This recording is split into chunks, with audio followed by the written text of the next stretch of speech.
बाजार के आखिरी घंटे का हर एक्शन, सटीक विश्लेषण, मुनाफे वाले आइडियाज। कीजिए कल की तैयारी आज हमारे साथ। देखिए CNBC आवाज मोतीलाल ओसवाल स्टूडियो से लाइव।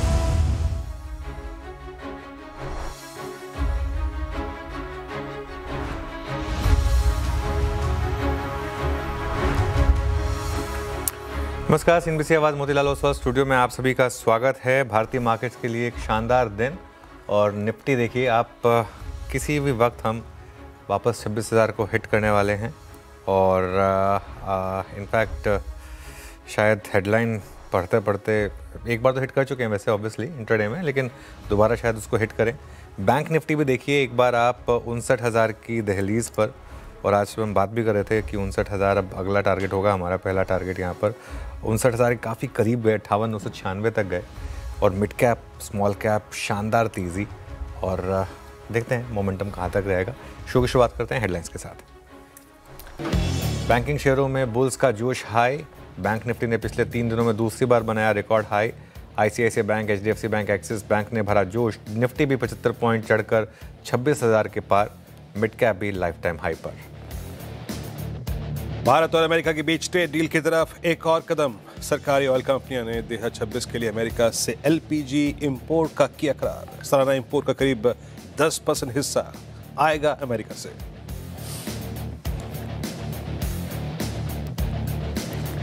टू व्हीलर कंपनीज में तेज रफ्तार। नतीजों के बाद ब्रोकरेज अपग्रेड से 4% उछाल के साथ F&O के टॉप गेनर्स में शामिल हुआ हीरो मोटोकॉर्प। साथ ही बजाज ऑटो, TVS मोटर में भी तेजी। आज के स्पॉटलाइट और ChatGPT शेयरों में तेजी। एंजल वन करीब 4% चढ़कर वायदा के टॉप गेनर्स में हुआ शुमार। वहीं मसगांव डॉक और PFC में मजबूती कायम। सुबह सभी शेयरों के चार्ट पर हुआ था सटीक एनालिसिस। दूसरी तिमाही में कमजोर नतीजों से टूटा टाटा मोटर्स। PV शेयर 5% गिरकर निफ्टी का टॉप लूजर बना। कंपनी के कंसोलिडेटेड और स्टैंडअलोन नंबर्स में घाटा। उधर नतीजों के बाद सीमेंस में 4% से ज्यादा का उछाल बना। F&O का टॉप गेनर। ग्रो की ग्रोथ जारी। आज फिर शेयर करीब 13% दौड़ा। मार्केट कैप 1 लाख करोड़ के पार निकला। सभी ब्रोकिंग कंपनियों को मिलाकर ज्यादा हुई मार्केट कैप। ओके, चलिए शो की शुरुआत करेंगे। Shreya Veeru, good afternoon. और मार्केट में शानदार तेजी इस समय, और अच्छी बात यह है कि स्क्रीन पर ये तेजी प्ले हुई है। ऐसा नहीं है कि कोई बहुत बड़ा गैप अप हो गया और उसके बाद मार्केट भागा हो। निफ्टी ने आपको मौका दिया और इंट्राडे में तो इनफैक्ट ऑलमोस्ट फ्लैट लाइन तक आया। सबसे ज़्यादा कंफर्टिंग बैंक निफ्टी, क्योंकि मार्केट की लीडरशिप पॉकेट जो है वो देखिए आप किस तरीके से चल रही है। और बैंक निफ्टी 58,600 पर शुरुआत के बाद अब 59,000 के करीब। तो वापस हम 26,000 की दहलीज पर। मिड कैप ने और बैंक निफ्टी ने वापस ऑल टाइम हाई लगाया। इसका मतलब अब वो कंप्लेन भी नहीं होनी चाहिए कि मेरा पोर्टफोलियो नहीं चल रहा है, क्योंकि मिड कैप चल रहे हैं अच्छे खासे, और अच्छे खासे चल रहे हैं। हमारा जो सुबह का बैंक निफ्टी का पहला टारगेट था 59,000, वो मोटा मोटी हासिल हुआ है। 4 पॉइंट दूर रह गए थे उससे। बस 1-2 बड़े शेयरों को छोड़ दें, रिलायंस जैसे, ITC जैसे शेयर्स, तो उनकी वजह से थोड़ा निफ्टी उतना नहीं चला है जितना बाकी मार्केट में बाकी चीज़ें चली हैं। और ये शायद थोड़ा सा एक आपको एक डायकॉटमी बता रहा है कि निफ्टी में शायद थोड़ा सा एक इंडेक्स मैनेजमेंट के लिए जो मर्जी कह लीजिए, थोड़ा सा टाइम लग रहा है ऑल टाइम हाई हिट करने का। लेकिन बाकी पूरी मार्केट तो मोर और लेस अब ऑल टाइम हाई के करीब ही है। लेट्स सी आखिरी के 1.5 घंटे में किस तरीके का प्राइस एक्शन बैठेगा। बिल्कुल, आखिरी का 1.5 घंटा कैसा रहता है, मार्केट की दशा दिशा कैसी होती है, 1-1.5 घंटे में वो देखेंगे और फिर अपडेट भी लेंगे। लेकिन मार्केट जिस तरीके से आज इसने परफॉर्म किया, काफ़ी शानदार रैली टिकी है। और बैंक निफ्टी का जिस तरह आप बता भी रहे थे सुबह 59,000 के पास, वहीं के आसपास हमने टच किया। शानदार रैली ब्रॉडर मार्केट्स में, मिड कैप स्मॉल कैप आपने जिक्र किया। तो 2 बड़े इवेंट्स, बिहार रिजल्ट्स, साथ ही अर्निंग सीजन हमने निपटा लिए। और उसके बाद से देखिए ये मार्केट में अच्छी स्थिति फिलहाल देखने को मिल रही है। 2 जगह और पेच फंसा है। एक ट्रेड डील, उसको लेकर अब कदम भी बढ़ाया गया। आज एक बड़ी खबर जिस पे आप चर्चा भी करेंगे। और FIs की ओर से सेलिंग जो है उस पर अगर एक फुल स्टॉप लगता है तो मार्केट के लिए और अच्छा होगा।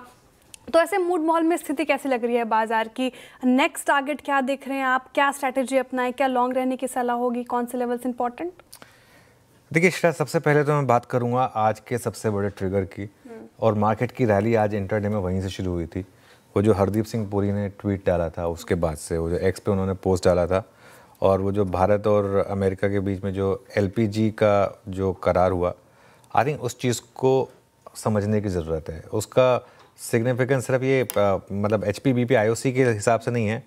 अगर वो लाइनें बनी है तो वो प्ले करिएगा। देखिए, जो ट्वीट है वो जो उन्होंने बात कही है, अच्छा अगर वो उनकी ट्वीट है तो वो दिखा दीजिए। चलिए उस पर लेकिन वो इम्पॉर्टेंट है मार्केट के लिए, क्योंकि इससे मतलब ये है कि आपने पहले रशिया से ऑयल पे थोड़ा सा ब्रेक लगाया, इसके बाद आप वो US से ऑयल ले रहे हैं, तो वो मार्केट के लिए पॉजिटिव चीज़ है। देखिए, इस समय मार्केट में आप लॉन्ग रहें और डिप्स में ऐड करें बेसिकली पोजीशंस को, और ट्रेलिंग स्टॉप लॉस को बढ़ाकर अब आप ले आएँ करीब 25,850 पर। बैंक निफ्टी मुझे लग रहा है कि अभी भी रिलेटिवली थोड़ा सा बेहतर स्थिति में है। मिड कैप और स्मॉल कैप यहाँ पर मुझे लग रहा है कि अभी भी शानदार मौके हैं। निफ्टी पर 26,050 से 26,150 यहाँ पर एक थोड़ी सी रुकावट है लेकिन 26,150 के ऊपर अगर आप निकले तो फिर मुझे लग रहा है कि आप फिर ऑल टाइम हाई की तरफ काफ़ी जल्दी से बढ़ सकते हैं। यहाँ पर एक सपोर्ट जोन रहेगा आपका 25,800 से 25,850 का। बैंक निफ्टी जब मैं कह रहा हूँ अभी भी बेहतर है। मिड कैप और स्मॉल कैप यहाँ शानदार मौके हैं और आप ऑल टाइम हाई की तरफ बढ़ रहे हैं। ये मेरा एक व्यू है निफ्टी पर। बैंक निफ्टी में 59,000 के ऊपर सेटल होने की तैयारी हो रही है यहाँ पर। आई थिंक बहुत जल्द 59,000 के ऊपर सेटल होंगे। इसके बाद 59,500 और 60,000 ये नेक्स्ट टारगेट होंगे, और अब अपने ट्रेलिंग स्टॉप लॉस को जो है 58,500 पर ले आए।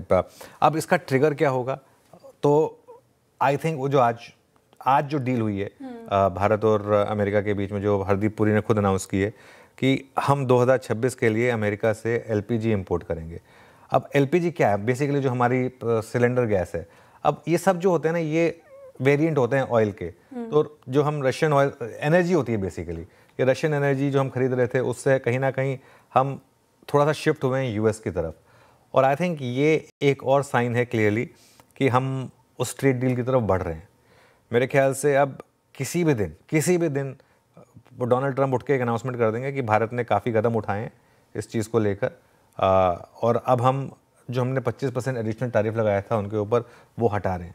आई थिंक मेरी सेंस ये है कि शायद ट्रेड डील जो है वो 2 पार्ट्स में आए। एक पार्ट में पहले आप वो 25% का एडिशनल टैरिफ हटाएं, उसके बाद बोलें कि अब हमारी ट्रेड डील पर बात चल रही है। उसके बाद जब ट्रेड डील हो जाएगी तो 15-16% जो भी टैरिफ होगा, जो ऑब्वियसली लगना है, वो जब लग जाएगा तो इम्पॉर्टेंट है। और वो हरदीप पुरी का एक अगर स्टेटमेंट रेडी हो तो वो और प्ले कर दीजिएगा। उन्होंने जो साफ साफ कहा है कि ये एक ऐतिहासिक, इट्स अ फर्स्ट उन्होंने कहा, और दुनिया के सबसे बड़े और सबसे तेज़ी से बढ़ते LPG बाज़ारों के लिए अब US के लिए एक रास्ता खुला है, और भारत के लोगों को एक LPG की सप्लाई की एक सेफ्टी के लिए और एक इकोनॉमिकल लेवल पर गैस प्रोवाइड करने की बात की जा रही है। तो ये आई थिंक पॉजिटिव। चलिए, वो स्टेटमेंट बनी नहीं है, कोई बात नहीं, रेडी होनी चाहिए थी। अब वीरू के पास चलते हैं और जानते हैं आज स्टॉक स्पेसिफिक मूव्स कैसे रहे यहाँ पर। Veeru, good afternoon. Good afternoon. लीजिए बात करते करते 26,014 स्क्रीन पे 26,000 के पार लहराता हुआ निफ्टी, इट्स 26018। कुछ स्टॉक स्पेसिफिक एक्शन बहुत स्ट्रॉन्ग, मैं शब्दों का इस्तेमाल कर रहा हूँ, बहुत स्ट्रॉन्ग और close to a breakout, a multi month breakout. पहला स्टॉक रखूंगा जिसने बहुत लंबा सफर तय किया, स्क्रीन पे लिखे आइएगा, टाइटन एट 3869। ये इस वक्त अपने जनवरी 2024 के प्राइस को मैच करने जाता हुआ, बढ़ता हुआ विद स्ट्रॉन्ग फोर्स। डायरेक्टर साहब प्लीज OI रखिएगा स्क्रीन पे एक बार। A multi month breakout, a multi month channel, फरवरी 2024 से लेकर अब तक की, और a classical rounding bottom, 0.22% OI buildup, यानी पहले शॉर्ट कवरिंग के फेस के बाद अब यहाँ पे बाइंग आती हुई नजर। कैश में वॉल्यूम्स अच्छे थे, तो मेरा पहला, अगर आप देखें, सबसे स्ट्रॉन्गर कन्विक्शन वाला आइडिया इस वक्त का है, जिस पर मैं मेहमानों से चर्चा भी करूंगा, that's Titan. Day high packet trade करता हुआ and close to its all time high. दूसरा है, एक बार लेके आइएगा आप, GMR एयरपोर्ट्स। बिल्डअप यहाँ पर भी बहुत स्ट्रॉन्ग है, बट ये जो लास्ट ₹2 का जो एज है ना, वो हमेशा डिफिकल्ट रहा है, बट ये इस बार उसको नेविगेट करता हुआ धीरे धीरे 9770, ऑलमोस्ट हम शुक्रवार की हाई शैडो में 9770 पे ट्रेड करते हुए, और ये एक अभी का जो प्राइस है, ये सितंबर 2024 के बाद की अब तक की सबसे हाईएस्ट ट्रैजेक्टरी। तो पहला हो गया टाइटन, दूसरा GMR एयरपोर्ट जिसमें बहुत स्ट्रॉन्ग बाइंग है, और एक बार लेके आइएगा स्क्रीन पे लॉरस, 2% ऊपर 1019 पे ये मेरे ख्याल से मेरी पल्स में शुक्रवार को भी शामिल था और एक स्ट्रॉन्ग मूव देता हुआ डे हाई की ट्रेजेक्टरी मार्केट ट्रेड करता हुआ स्ट्रॉन्ग बिल्डअप। अनुज, ये जो आज सुबह जब 10 बजे के आसपास वो ट्वीट पढ़ा आपने पुरी साहब का, आई थिंक आज की सबसे कोर क्रिटिकल और वो जो घटना थी वही थी जो आज हमें यहाँ पे लेके आ गई। अब बाजार पे प्लेस्ड कैसे रहना चाहिए? देखिए अभी तो हम खैर 26,000 को नेविगेट कर रहे हैं, यहाँ से 100 पॉइंट ऊपर वो अक्टूबर का हाई है, 200 पॉइंट ऊपर ऑल टाइम हाई है। क्या ये डील अगर एग्जीक्यूट हो गई, आधा अंश भी 25% भी चला गया, तो क्या ऑल टाइम हाई हमको दिखेगा स्क्रीन पे? बिल्कुल मान के चलिए कि अब आप ऑल टाइम हाई लगा देंगे, वो इसी सीरीज़ में लगा देंगे वरना अगली सीरीज़ में लगा देंगे। बचा क्या ऑल टाइम हाई में? अब आप देखिए निफ्टी बैंक तो ऑल टाइम हाई पिछले हाई से करीब अब 500-600 पॉइंट ऊपर हो चुका है। Mid cap all time high पर है। निफ्टी में भी जैसे मैंने कहा 1-2 स्टॉक्स को अगर आप छोड़ दें तो वो ऑल टाइम हाई पर। बिल्कुल सही कहा आपने। सुबह आई थिंक मैंने इस पर काफ़ी फोकस किया था कि उस न्यूज़ को ना, क्या होता है ना, पता है हम लोग कई बार ना हम बहुत छोटी सोच में खो जाते हैं कि वो कुछ चीज़ है तो उसको बस एलपीजी है तो बस एचपी बीपी से जोड़ दो।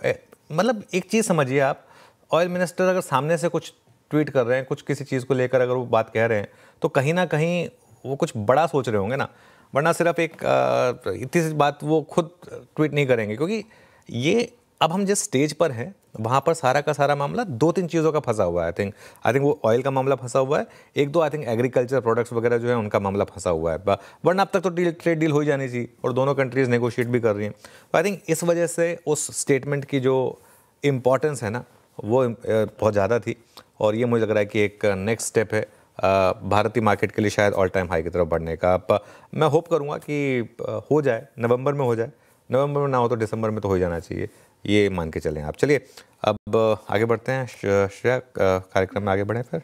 बिल्कुल आगे बढ़ेंगे और रनिंग स्टॉक्स लेंगे, क्रम भी समझेंगे। लेकिन मेरा सवाल आईपीओ मार्केट में जो हालिया लिस्टिंग हुई है, एक स्टॉक ग्रो के बारे में बात करना चाहूँगी। सुबह भी मैंने आपसे प्रश्न किया था ग्रो को लेकर और शानदार रैली आज के सेशन में भी 11% अप रहा और 4 सेशन में देखें आप तो लिस्टिंग गेंस 46% के करीब हो गई है। तो सवाल ये कि जो आईपीओ के बाद लिया वो भी मुनाफे में, आईपीओ वाले में वो भी मुनाफे, लेकिन जो सोच रहे हैं अब इन लेवल्स पर लेने का, उनको जिनको फोमो हो रहा है, क्या व्यू रहेगा ग्रो को लेकर फिलहाल? देखिए श्रेया, मैं एक चीज़ बताऊं आपको, एक्चुअली अगर आप देखें तो Groww has been better than LG also. क्योंकि देखिए एलजी के केस में क्या हुआ, दोनों मैं क्यों कंपेयर कर रहा हूँ कि दोनों आईपीओ अच्छे आईपीओ बहुत अच्छी प्राइस पर आए थे, टेबल पर कुछ छोड़ा गया था। एलजी के केस में क्या हो गया था, एलजी के केस में सीधा लिस्टिंग ही ऐसी हो गई, उसके बाद वो स्टॉक चला नहीं। एक बार एलजी पे दिखा दीजिएगा प्लीज़। ग्रो के केस में क्या हुआ, मार्केट ने आपको मौका दिया। ग्रो के केस में आप देखें तो एलजी तो जहां लिस्ट हो वहीं के वहीं पड़ा हुआ है तब से। ग्रो के केस में लिस्टिंग हुई करीब 100 रुपये के इशू प्राइस के सामने 115 पे। 112 को मैं नहीं मानता क्योंकि वो प्री ओपन में सेटल हुआ उसके बाद, लेकिन मोर और लेस 115 पे लिस्टिंग हुई। मैं हैरान था फ्रैंकली उस दिन, क्योंकि 100 पे जो इशू था मुझे बहुत अट्रैक्टिव लग रहा था वो। 115 पे लिस्टिंग हुई और उसके बाद लेकिन इसमें मूव आया। अब आई थिंक 171 पर। देखिए जिस तरीके का ग्रो का प्रॉफिट है और जिस तरीके से ये ग्रो कर रही है, और ये सारी के सारी मुझे लग रहा है कि आगे जाकर एक कॉन्सेप्ट स्टोरीज है। और अच्छी बात यह है कि कोई फैंसी आईपीओ मतलब फैंसी वैल्यूएशन पर नहीं आया। मतलब मुझे बात बताइए, एक तरफ ग्रो है जो अब जाके 1 लाख करोड़ के मार्केट कैप पर हुई है और जो जब लिस्टिंग हुई तो 60-70 हज़ार करोड़ का मार्केट कैप था। दूसरी तरफ लेंसकार्ट है जो मतलब सीधा लिस्टिंग पे 70 हज़ार करोड़ का मार्केट कैप मांग रहे थे। यहाँ पर इतना क्लियर कट आपके पास ग्रोथ की मशीन है, एक दिख रहा है कि प्रॉफिट दिख रहा है, ऐसा नहीं है। और सारी कंपनियों के जो मार्केट कैप है उनके बराबर यहाँ पर मार्केट कैप हो गया है। तो बिल्कुल without a doubt I think stock of the day और ग्रो करेगा फिलहाल। ग्रो और करेगा। अच्छे काम करते हैं, एक फटाफट आज के थोड़ा फिसड्डी स्टॉक्स उनको भी निपटा देते हैं क्योंकि उसमें ग्रो भी है। तो पहले आते हैं आज के रफ्तार के घोड़े स्टॉक्स पे। इसमें सीमेंस लिया हमने, नतीजों के बाद यहाँ पर एक पॉजिटिव ब्रोकरेज रिपोर्ट आई, उससे सीमेंस का स्टॉक भागा। उसके अलावा एंजल वन यहाँ पर आज के चार्ट जीपीटी की जो सबसे बड़ी थीम थी उस वजह से, और इनफैक्ट इसमें अब आप ग्रो को भी ऐड कर सकते हैं इसी थीम में क्योंकि कैपिटल मार्केट से जुड़ी हुई थीम है ग्रो। तो वहाँ पर भी आप देखें तो आज काफ़ी शानदार मूव्स आए और ये भी आज के रफ्तार के घोड़ों में शामिल है। मार्केट कैप 1 लाख करोड़ के पार निकला। और हीरो मोटोकॉर्प एबीएस ब्रेक की डेडलाइन जो है ना उसको लेकर एक शायद कयास लगाए जा रहे हैं कि शायद वो थोड़ी सी एक्सटेंड हो जाए, तो उस वजह से ये उसको ढील मिल जाए, ये एक होप रहेगी। फिसड्डी स्टॉक्स पे आते हैं अब आज के। उसमें सबसे पहले आएगा आपका टाटा मोटर्स पैसेंजर व्हीकल, नतीजे खराब और Q3 में भी शायद दिक्कत रहे, ये एक आशंका है यहाँ पर। एस्ट्रल लगातार नतीजों के बाद से गिर रहा है, ये एक और स्टॉक होगा जो आज का हमारा फिसड्डी स्टॉक होगा। ओके, तो रफ्तार के घोड़े और फिसड्डी स्टॉक्स की भी चर्चा कर ली। अब चलिए फटाफट से ट्रेंडिंग स्टॉक्स भी दिखा देते हैं आपको कौन कौन से स्टॉक्स में आज ज़बरदस्त तेज़ी देखने को मिली, क्योंकि market at all time high. और जो स्टॉक्स अभी डिस्कस किए गए वही सारे आपको स्टॉक्स दिखाई देंगे। एक तो पूरे FMCG स्पेस से टाटा कंज्यूमर आपको दिखाएगा करीब करीब 2%। अब मैक्स हेल्थ के स्पेस में भी बाइंग है 1.5%। अब Bajaj auto to wheeler space में शानदार रैली, और आगे समझेंगे भी कार्यक्रम में कि टू व्हीलर स्पेस क्यों दौड़ रहे हैं, तो 1.5% ये। Bajaj finance again finance space में से 1%। अब इसके अलावा वायदा बाजार से देखिए सीमेंस रिजल्ट के बाद ये दौड़ गया, अभी दोनों ने जिक्र किया सीमेंस का। इसके बाद सम्मान capital 5% up, angel one chart GPT में शुमार शानदार रैली इस पर्टिकुलर काउंटर में 4% अप, और हीरो मोटोकॉर्प अभी खबर समझी ABS ब्रेक डील। और साथ ही मैनेजमेंट कमेंट्री भी सेकंड हाफ को लेकर काफ़ी ऑप्टिमिस्टिक, इसलिए हीरो मोटोकॉर्प चढ़ता हुआ नजर आया। गिरने वाले स्टॉक्स में शुमार है Tata Motors passenger vehicle, result काफ़ी ख़राब, इसलिए देखिए स्ट्रीट ने पनिश किया है, 4.5% ज़्यादा टूटा। अल्ट्राटेक सीमेंट में मुनाफा वसूली 1%, जियो फाइनेंशियल 1% नीचे, और HDFC लाइफ में भी लगभग आधा फीसदी की करीब गिरावट देखने को मिल रही है। इसके अलावा आइनॉक्स विंड पे डेंट पड़ा है 3%। एम्फेसिस IT स्पेस में थोड़ी सी नरमी थी आज, तो 2.5% ये गिरता हुआ नजर आएगा। Adani energy solutions, in fact Adani group के शेयर्स में अच्छी तेजी आज, काफ़ी दिनों बाद यहाँ पे मुनाफा वसूली देखने को मिल रही है, आधा फीसदी नीचे। और जुबिलेंट फूड आफ्टर रिजल्ट तेज़ी था, लेकिन आज फिर से मुनाफा वसूली करीब 2% से ज़्यादा आपको दिखाई देगा। चलिए अब आगे बढ़ते और कार्यक्रम का क्रम समझते हैं। फंडामेंटल राय देने के लिए हमारे साथ होंगे आज SMIFS के शरद अवस्थी जी। टेक्निकल कॉल्स लेंगे हम प्रकाश गाबा, मानस जायसवाल, राजेश सातपुते, राजेश पालविया, शिल्पा राउत, अमित सेठ और सोमिल मेहता जी से। 2:20 पर दीपाली राणा बताएंगे आपको हीरो मोटो में तेजी क्यों है, तो वहीं सुदर्शन कुमार से समझेंगे टाटा मोटर्स पैसेंजर व्हीकल में गिरावट क्यों है। 2:30 बजे यतिन मोहता बताएंगे आपको ग्रो का मार्केट कैप तेजी से क्यों बढ़ रहा है। फिर 2:40 पर यतिन मोहता से ही समझेंगे ग्लेनमार्क फार्मा फोकस में क्यों है। 2:50 पर क्वार्टर टू नतीजों पर मोतीलाल ओसवाल की रिपोर्ट कार्ड समझेंगे। 2:55 पर मार्केट वॉइस में हमारे साथ जुड़ेंगे कंप्लीट सर्कल के मैनेजिंग पार्टनर और CIO गुरमीत चड्ढा जी। 3:05 पर तिरमुता समझेंगे डेली रूम चेक। 3:10 पे अनुजित से कल के लिए स्ट्रैटेजी। 3:15 पे BTST STBT कॉल्स। ओके, चलिए अब हमारे साथ हमारा पैनल तैयार है, और सबसे पहले आप सभी को गुड आफ्टरनून। गावा सर बताइए इस समय की ट्रेड। गुड आफ्टरनून सभी पैनलिस्ट को भी गुड आफ्टरनून। स्टॉक का नाम है टिमकिन। यस, टिमकिन में एक ब्रेकआउट मिला है कंसोलिडेशन के बाद, इसमें आपको कायम होना चाहिए। टिमकिन अब ट्रेड कर रहा है 3117 पर, स्टॉप लगाएंगे 3100 का, करीब 17 रुपए का। फर्स्ट नियर टर्म टारगेट 3150, तो मेरे ख्याल से रिस्क रिवॉर्ड भी फेवर में है टिमकिन। टिमकिन इंडिया, आज गावा सर ने पहली कैश कॉल ले ली। एक शिल्पा जी के पास चलते हैं। शिल्पा जी गुड आफ्टरनून। शिल्पा जी कहाँ गायब हो गई थी आप इतने दिन तक? गुड आफ्टरनून अनुज जी। कुछ नहीं, थोड़ा बस ऑफिशियल ट्रैवल रहता है, तो इसके लिए क्लैश हो जाता है टाइमिंग। हाँ, शिल्पा जी काफ़ी ट्रैवल करती हैं आजकल, और काफ़ी रिस्पॉन्सिबिलिटी बढ़ गई है उनके ऊपर। इनफैक्ट मैं जब 2000 था तो सेम फ्लाइट में शिल्पा जी भी थी, और काफ़ी मैं पूछ रहा था उनसे कि काफ़ी आपकी ट्रैवलिंग बढ़ गई है आजकल। शिल्पा जी बताइए इस समय की आपकी ट्रेड। जी, यहाँ पे अभी के लिए ट्रेड रहेगा अपोलो हॉस्पिटल में। अपोलो हॉस्पिटल में बहुत स्ट्रॉन्ग बाइंग है। फ्यूचर्स ट्रेड कर अराउंड 7500, स्टॉप लॉस आपका 7440 का रहेगा। पहला टारगेट रहेगा 7580, इसके ऊपर सस्टेन होता है तो 7620 से लेके 7650। 7500 पे बाय कॉल है शिल्पा जी की अपोलो हॉस्पिटल्स। सोमिल गुड आफ्टरनून, आपका trade. Good afternoon to everyone. मेरा ट्रेड रहेगा क्यूमिंस इंडिया पर। क्यूमिंस इंडिया में ऑलरेडी एक अप ट्रेंड चल रहा है, एक चैनल पैटर्न में ऑलरेडी है। हर बार जब भी ये 2040 डेली मूविंग एवरेज के आसपास करेक्ट होके आता है, वहीं से ही सपोर्ट लेके फिर से अप ट्रेंड रिज्यूम करता है। That's a very good sign for any stock. यहाँ पर एक छोटा सा कंसोलिडेशन हुआ है, मैं समझता हूँ कि ये ऊपर की तरफ टूटेगा। स्टॉप लॉस रहेगा 4275 और टारगेट रहेगा 4600। कमेंट्स पर खरीदारी के राइट 2.5% अप आज के सेशन में। अमित जी गुड आफ्टरनून, बताइए आपकी ट्रेड इस वक्त की। जी good afternoon Shreya ji, good afternoon Anuj ji, Viren ji and everybody on the panel. Shreya ji first preference Cummins India ही था, सोमिल जी ने लेकिन वो दे दिया है। तो उसके अलावा जो मुझे सेटअप पसंद आ रहा है that is Paytm. Paytm is a similar setup. Stock ने एक ऑर्डरली पुल बैक दिया 10 और 20 डेमा पे, 2 दिन से यहाँ पे कंसोलिडेट कर रहा था, नैरो रेंज कैंडल्स बनाई और वापस हम एक ट्रेंड का रिजम्पशन देख रहे हैं। लगभग 1326 का प्राइस है, इसे बाय करें। स्टॉप लॉस हमारा रहेगा 1313 का 1% का, और टारगेट्स यहाँ पे रहेंगे 1360 के। ओके, 1360 के टारगेट्स रहेंगे। मानस जी, गुड आफ्टरनून। मानस जी, बताइए आपकी ट्रेड। गुड आफ्टरनून अनुज जी। तो देखिए, इंडियन बैंक पे खरीदारी करनी है जहां पर एक फ्लैग पैटर्न का ब्रेकआउट है।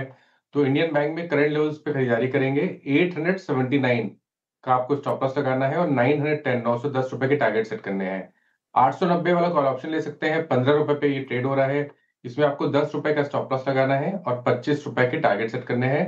डिस्क्लोजर है कि इस ऑप्शन में हमने अपने क्लाइंट्स को भी रिकमेंडेशन दिया हुआ है। जी हाँ, पीएसयू बैंक्स के बिना ना आजकल कोई महफिल पूरी नहीं होती। एक स्टॉक पीएसयू बैंक से जरूर आता है, इंडियन बैंक। 890 की कॉल्स, ये भी आपके पास ऑप्शन है। शरद जी इस बीच आज के फंडामेंटल विशेषज्ञ हैं इस कार्यक्रम में। शरद जी, गुड आफ्टरनून। आपका ट्रेड इस वक्त का? जी, हमें लगता है रियल एस्टेट में गोदरेज प्रॉपर्टीज एक बढ़िया बेट होनी चाहिए इन लेवल्स पे। कंपनी की फर्स्ट हाफ के नंबर्स भी काफी अच्छे थे। अगली छमाही में लॉन्चेस वगैरह भी काफी स्ट्रांग होने चाहिए, तो उसका भी फायदा हमें नंबर्स में दिखना चाहिए। तो हमारा अनुमान है कि जैसे जैसे ये सेकंड हाफ में प्रोजेक्ट्स सारे कंट्रीब्यूट करना चालू करते हैं, हाई प्रोबेबिलिटी है कि कंपनी के नंबर्स में एक स्ट्रांग ट्रैक्शन दिखाई देगी। और हमारा मानना है कि अगले साल की अर्निंग लगभग 80 रुपए के आसपास आनी चाहिए। 40 का मल्टीपल मिलना बहुत मुश्किल नहीं होना चाहिए। तो 3,3100 के शुरुआती लक्ष्य के हिसाब से Godrej properties. Okay, Godrej properties, ये रियल्टी स्पेस से अच्छा लग रहा है शरद जी को। अब पूरे कॉल्स हो गए हैं कि करके आपकी स्क्रीन पर रख देते हैं। गाबा सर ने टिमकेन इंडिया को पसंद किया है, खरीदारी की राय उनकी तरफ से। 3150 तक के टारगेट देख रहे हैं वो। 3100 का आपको स्टॉप लॉस मेंटेन करना है। शिल्पा राव जी ने अपोलो हॉस्पिटल पर दाव लगाया है, अच्छा लग रहा है ये काउंटर उनको। 7620 तक के टारगेट देख रही हैं वो। 7440 का आपको स्टॉप लॉस मेंटेन करना है। सोमिल जी ने कमेंट्स पर दाव लगाया, कमेंट्स अच्छा लग रहा है उनको। यहाँ पर टारगेट और स्टॉप लॉस आपके स्क्रीन पर आएंगे। 4600 तक के टारगेट, 4275 पर स्टॉप लॉस। अमित जी को भी कमेंट्स पसंद आ रहा था, लेकिन दूसरी पिक उन्होंने चुनी पेटीएम की वकालत की खरीदारी की राय। 1360 तक के टारगेट देख रहे हैं वो। 1313 का आपको स्टॉप लॉस मेंटेन करना है। मानस जी ने इंडियन बैंक पर खरीदारी की राय रखी है, कह रहे हैं कि 910 तक जा सकता है। 879 का आपको स्टॉप लॉस मेंटेन करना है। और फंडामेंटल आइडिया के लिए, इन्वेस्टमेंट आइडिया के लिए शरद जी ने गोदरेज प्रॉपर्टीज चुना है। गोदरेज प्रॉपर्टीज खरीदारी की राय उनकी तरफ से लंबी अवधि के लिए अच्छा लग रहा है ये पर्टिकुलर काउंटर। कुछ और काउंटर्स जिसने अच्छा परफॉर्म किया आज के सत्र में, और थोड़ी देर बाद हम समझेंगे भी और डिटेल में ऑटो स्पेस को लेकर। लेकिन जिस तरीके से शरद अवस्थी जी, हीरो मोटोकॉर्प, बजाज ऑटो, टीवीएस मोटर, अगर आप देखें आयशर मोटर्स, इनफैक्ट सभी ने अच्छा परफॉर्म किया है। टू व्हीलर स्पेस, हमने मैनेजमेंट की कमेंट्री भी सुनी, सेकंड हाफ को लेकर भी काफ़ी ऑप्टिमिस्टिक हैं वो। आपको कैसा लग रहा है ये स्पेस? साथ ही इस स्पेस से कोई पिक जो आपको इन सरों पर अच्छी लग रही हो? जी, हमारा भी यही मानना है कि मोटा मोटी ये स्पेस में डिमांड वगैरह ठीक रहनी चाहिए। कंजम्पशन का एक पुश जो हमें आने वाले टाइम में मिलता है, उससे काफी बड़ा फायदा होना चाहिए टू व्हीलर्स को। रूरल पिकअप है, अर्बन पिकअप है, ये सारी चीजें काफी फायदेमंद होनी चाहिए। टॉप बेट के हिसाब से हमें लगता है ये वैल्यूएशन पे हम सबसे ज्यादा कंफर्टेबल होंगे हीरो मोटोकॉर्प पे बेट करने पे। और जैसे जैसे ये जो R&D बेनिफिट्स हैं, जिसमें एक 5 से 7 साल का लैग होता है, वो भी प्ले आउट करता है। तो मुझे लगता है हीरो मोटोकॉर्प एक आइडियल बेट हो सकती है, जहाँ काफी बड़ी री रेटिंग की संभावना भी है। बाकी टीवीएस और बजाज शायद फेयर वैल्यूएशन के आसपास ट्रेड करे, तो बहुत ज्यादा अपसाइड उसमें से निकालना, री रेट एज सच होना थोड़ा सा मुश्किल होगा। लेकिन हीरो मोटोकॉर्प में मुझे लगता है री रेटिंग की एक बहुत बड़ी गुंजाइश है। ओके, हीरो मोटोकॉर्प में री रेटिंग की बड़ी गुंजाइश है। शरद जी, गुड आफ्टरनून। शरद जी, टाटा मोटर्स पैसेंजर व्हीकल पर अब क्या व्यू बन रहा है आपका? जी, गुड आफ्टरनून।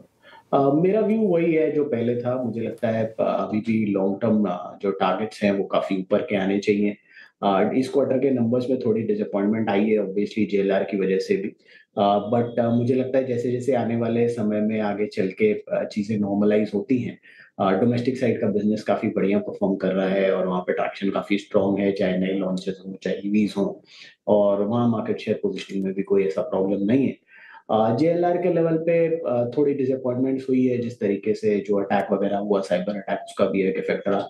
लेकिन इन वैल्यूएशंस पे मुझे लगता है काफी अट्रैक्टिवली प्राइस्ड है। 4 व्हीलर स्पेस में हमारी टॉप बेट्स में से टॉप बेट है ये काउंटर, और मुझे लगता है ये काफी बढ़िया डिप, एक बहुत बढ़िया अपॉर्चुनिटी है बाई करने के लिए।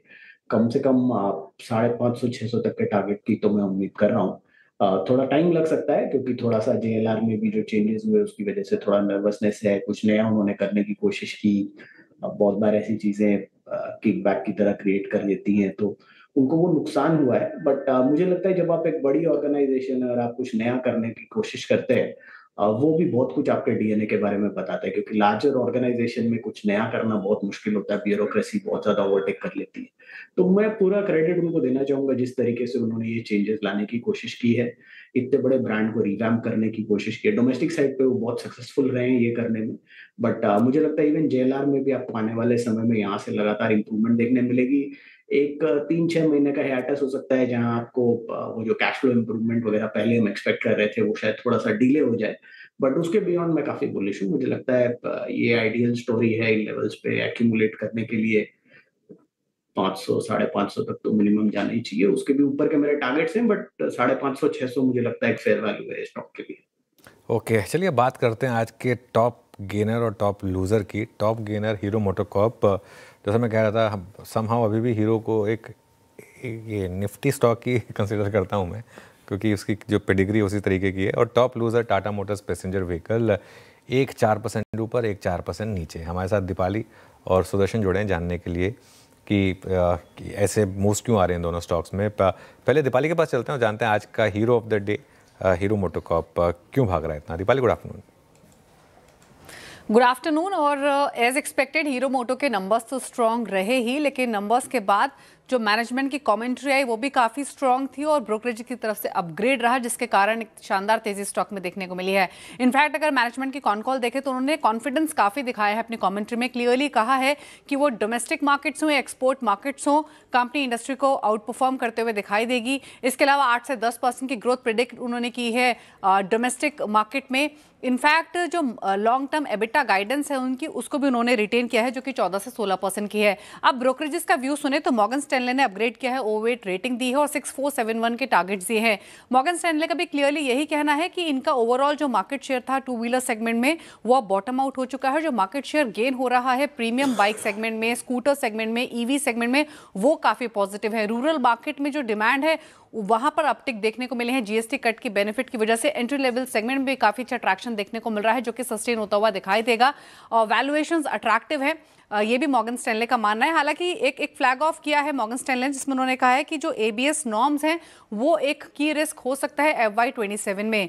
सिमिलरली अगर आप बाकी हाउसेस का व्यू देखेंगे तो JM फाइनेंशियल ने भी बाय रेटिंग दी है, टारगेट 6650 का किया है, 5280 से बढ़ाकर। मोतिलाल ओसवाल ने भी 6500 के टारगेट दिए हैं बाय रेटिंग के साथ। सिमिलर ट्रिगर्स बाकी ब्रोकरेज हाउसेस की तरफ से रहे हैं। और अगर हम ABS नॉर्म्स की बात करें तो अनुज, आप जिक्र भी कर रहे थे अभी थोड़ी देर पहले, 1 जनवरी से ABS मैंडेट लागू होना है। इंपॉर्टेंट यह है कि पिछले हफ्ते ही जो रिप्रेजेंटेटिव्स हैं सियाम के, TVS, हीरो, बजाज, होंडा, इन सब ने मीटिंग की है। एक लास्ट अटेम्प्ट की है नितिन गडकरी से मिलकर कि शायद कुछ रिलैक्सेशन मिल जाए, फेज्ड आउट लागू करने का मौका मिल जाए, या फिर कुछ टाइमलाइन आगे बढ़ जाए, या कुछ ऑल्टरनेटिव हो। हालांकि अभी कुछ कमेंट मिनिस्ट्री की तरफ से नहीं आया है, लेकिन एक होप जरूर जो कंपनियां हैं वो लेकर चल रही हैं कि शायद कुछ रिलैक्सेशन मिले। ऑल्दो अब तक जो भी मीटिंग्स टू व्हीलर कंपनीज ने की हैं गवर्नमेंट के साथ, गवर्नमेंट का स्टांस काफ़ी क्लियर रहा है कि वो सेफ्टी के साथ कॉम्प्रोमाइज़ नहीं करेंगे। अब देखना होगा कुछ स्टांस यहाँ पर बदलता है, क्योंकि एक ट्रिगर टू व्हीलर कंपनीज ने ये भी दिया है कि जो GST कट का बेनिफिट उनको मिल रहा था, डिमांड को जो अपटिक मिल रहा था, वो कंप्लीटली वेव ऑफ हो जाएगा अगर 1 जनवरी से ये नॉर्म्स लागू होते हैं, क्योंकि 4000 से लेकर 6000 तक जो कीमतें हैं वो इंस्टेंट बढ़ जाएंगी इसे लागू करने के बाद। लेकिन हाँ, हीरो मोटो हो या पूरा टू व्हीलर पैक हो, अच्छी डिमांड एक्सपेक्टेशंस के बीच में शाइन कर रहा है आज के सेशन में। बिल्कुल। चलिए, तो ये समय जैसा दीपाली ने कहा कि कंपनीज ने मीटिंग की है, एक होप है, लेकिन अब तक कोई कमिटमेंट नहीं है मिनिस्ट्री की तरफ से कि वो नॉर्म्स आगे एक्सटेंड होंगे या नहीं होंगे, या फेज मैनर में इम्प्लीमेंटेशन होगा या नहीं होगा। ये था hero of the day, accident of the day Tata Motors. जैसे सुबह यतिन बता रहे थे कि हेडलाइट ऑफ और टायर पंक्चर। सुदर्शन, बताइए क्या रहा टाटा मोटर्स का हाल और क्या कह रहे हैं एनालिस्ट यहाँ पर? देखिए, सबसे पहले अगर जो बात करेंगे तो इनका कंसोलिडेटेड और स्टैंड लोन बिजनेस दोनों में कंपनी ने लॉसेस रिपोर्ट किया है। अगर जो स्टैंड लोन की बात करें इंडिया बिजनेस की, वहाँ पे मार्जिन आया जस्ट 2.4% अगेंस्ट 6%, तो वहाँ पे भी ऑलमोस्ट 400 बेसिस पॉइंट्स का ड्रॉप है। अगर जो आप JLR की बात करें तो वहाँ पे एबिटा मार्जिन -2% जो कि 1300 बेसिस पॉइंट्स डाउन है। अगर जो एबिट मार्जिन की बात करें तो वहाँ भी 1400 बेसिस पॉइंट्स का ड्रॉप देखने को मिला है। और एक कारण, जो मुख्य कारण ये है, वो है JLR ने जो साइबर अटैक का वो डिस्क्लोज किया था अगस्त महीने के एंड में, उसके कारण कंसोलिडेटेड बिजनेस पे उन्होंने 2010 करोड़ का इम्पैक्ट दिखाया है। लेकिन आगे क्या? तो क्या Q3 JLR के लिए अच्छा होगा? जी नहीं, Q3 भी खराब रहेगा, क्योंकि प्रोडक्शन लॉस जो हुआ है उसका पूरा इम्पैक्ट आपको Q3 में देखने को मिलेगा। तो JLR के लिए Q3 भी वीक रहने वाला है। नॉर्मलसी Q4 में रिटर्न होगा। अगर जो प्रॉपर नॉर्मलसी की बात करेंगे तो वो FY27 में ही होगा। और ग्रोथ अगर जो कहां से आएगा तो न्यू लॉन्चेज है, लैंड रोवर के न्यू लॉन्चेज होंगे, इवन जैगुआर से फाइनल लॉन्च होना स्टार्ट होगा। ये रहा JLR का। और उन्होंने मार्जिन गाइडेंस भी रिवाइज किया है। पहले का एबिट मार्जिन का गाइडेंस था FY26 का, वो था 5 to 7%, अब उसको रिवाइज करके उन्होंने कर दिया जस्ट 0 to 2%। कैश आउटफ्लो का गाइडेंस पहले ऑलमोस्ट 0 था, जो कि अब उन्होंने इंक्रीज करके कर दिया है 2.5 बिलियन पाउंड्स। ये रहा JLR की बात। टाटा मोटर्स पैसेंजर व्हीकल का आगे का क्या? तो वो सोच रहे हैं कि H2 FY26 जो होगा H1 से बेटर होगा। वो GST कट जो आपने देखा है और फेस्टिव सीजन का बूस्ट है, उसके कारण जो ग्रोथ में इंक्रीज देखने को मिला है, इन्हें लगता है कि वो सस्टेन करेगा। और FY26 में इसी कारण जो ग्रोथ आउटलुक है वो +5% है, ±2% उन्होंने बोला है। लेकिन H2 का जो स्पेसिफिकली ग्रोथ रहेगा वो डबल डिजिट में रहेगा। तो ग्रोथ कहाँ से आएगा? तो वो न्यू लॉन्चेस करने वाले हैं। सिएरा का लॉन्च इसी महीने होने वाला है। इवन हैरियर का भी पेट्रोल वर्जन में आने वाला है। तो ये सारे लॉन्चेस के कारण वो देखते हैं कि ग्रोथ अच्छा होगा H2 में। और एक पॉजिटिव पार्ट ये है कि जो भी कुछ हुआ है उन्होंने मार्केट शेयर गेन किया। फेस्टिव सीजन में इनका पैसेंजर व्हीकल सेगमेंट का मार्केट शेयर ऑलमोस्ट 14% तक बढ़ा था। और इवन ईवी में मार्केट शेयर अराउंड 42 to 43% है। तो आगे जाते हुए JLR का एक और क्वार्टर वीक रह सकता है। टाटा मोटर्स के लिए कुछ इंप्रूवमेंट देख सकते हैं। सुदर्शन, बहुत बहुत शुक्रिया। ये दीपाली, ये सुदर्शन जो कह रहे थे कि टाटा हैरियर का पेट्रोल वर्जन भी आ गया है, फेसलिफ्ट वर्जन आएगा टाटा हैरियर का। लेकिन उससे पहले सिएरा पर नजरें रहेंगी वीरू। 25 नवंबर को लॉन्च हो रही है टाटा सिएरा। अनवील तो अभी वीकेंड पे किया ही, बट सिएरा को लेकर ज़्यादा एक्सपेक्टेशंस हाई हैं ब्रांड के। और इसीलिए वो जो 91 वाली सिएरा थी उसके लुक को काफ़ी रिटेन करने की कोशिश की गई है, क्योंकि सफारी के साथ कंपनी ने ये नहीं किया था। और इसीलिए अगर आप सफारी नाम उन्होंने रिटेन किया था, लेकिन लुक पुरानी सफारी के नहीं थे। और इसीलिए शायद वो जो सेल्स आ सकती थी या फिर जो वो यूफोरिया एंजॉय कर सकती थी ब्रांड, सफारी ब्रांड, वो एंजॉय नहीं कर पाई थी। तो उसको शायद एड्रेस करने की कोशिश की है सिएरा के साथ। बट देखना होगा किस तरीके का रिस्पॉन्स आता है। काफ़ी ऐसे सेगमेंट में वीरू ये गाड़ी आ रही है जो कि काफ़ी कॉम्पिटिटिव है। आपके पास ढेर सारे ऑप्शंस है, क्रेटा है, सेल्टोस है, कुशाक है, लिस्ट काफ़ी लंबी है गाड़ियों की। मारुति की विटारा है। तो देखना होगा किस तरीके का रिस्पॉन्स ये गार्निश करती है। बिल्कुल, चलिए शुक्रिया दीपाली और सुदर्शन। और वीरू, जब आप ले लें तो अपनी स्कॉर्पियो मुझे दे दीजिएगा, है ना, मेरे को तो वो भी चलेगी। मारुति के कार्स का आप देखते हैं लॉयल कस्टमर, तो सिएरा के बहुत सारे लॉयल कस्टमर्स हैं। तो उसके कारण भी लोग ये देख रहे हैं कि डिमांड हो सकता है इनको अच्छा मिले। बिल्कुल, वो दीपाली ने आई थिंक रील भी बनाई थी सिएरा पर, वो काफ़ी काफ़ी बिल्कुल काफ़ी लोग वेट भी कर रहे हैं। तो खैर गाड़ी में वो होता ही ऐसा, आप लोग जैसे चाम होता है कि मुझे तो वही गाड़ी लेनी है। तो खैर एनीवे, इस पर एक टेक्निकल व्यू ले लेते हैं जरा। वैसे टाटा मोटर्स के चार्ट सब थोड़े से बिगड़ गए हैं, क्योंकि वो जब से डीमर्जर हुआ है उसके बाद से थोड़ा सा इस पर व्यू लेना थोड़ा टफ हो जाता है। लेकिन ये गावा सर, टाटा मोटर्स का चार्ट देखिए एक बार, टाटा मोटर्स पैसेंजर व्हीकल का TMPV। एक्चुअली बिगड़ा हुआ चार्ट है टाटा मोटर्स पैसेंजर व्हीकल का। अब ट्रेड कर रहा है 372, ब्रेकडाउन हुआ 410 पे, अप मूव मिला। लेकिन अप मूव जैसे ऊपर गया था, ऊपर तो गया था लेकिन नीचे आने के लिए, और ब्रेकडाउन मिल गया 410 के बाद। नेक्स्ट ब्रेकआउट 390, उससे हाल बुरा हो गया। अब मुझे लगता है और भी लोअर लेवल पॉसिबल है टाटा मोटर्स पैसेंजर व्हीकल में। फर्स्ट टारगेट 350, वहां से 325 भी पॉसिबल है, लेकिन 350 एक रीजनेबल टारगेट बनता है on the short side. Stop लगाना पड़ेगा 390 का and trade short Tata Motors. Tata Motors. लेकिन जो हमने हीरो मोटर कॉर्प का भी टेक्निकल सेटअप की बात नहीं करी, याद रखिएगा सबसे एग्रेसिव चार्ट अगर टू व्हीलर स्पेस में है, more than Bajaj Auto, more than TVS Motors, it's Hero Motor Corp. Manas, क्योंकि एक क्लासिकल फ्लैग का ब्रेकआउट है और अगर मैं हिस्टोरिकल चार्ट्स देखूं हीरो मोटोकॉर्प की, तो इसकी बहुत अच्छी रिलेवेंस रही है इस फ्लैग पैटर्न से।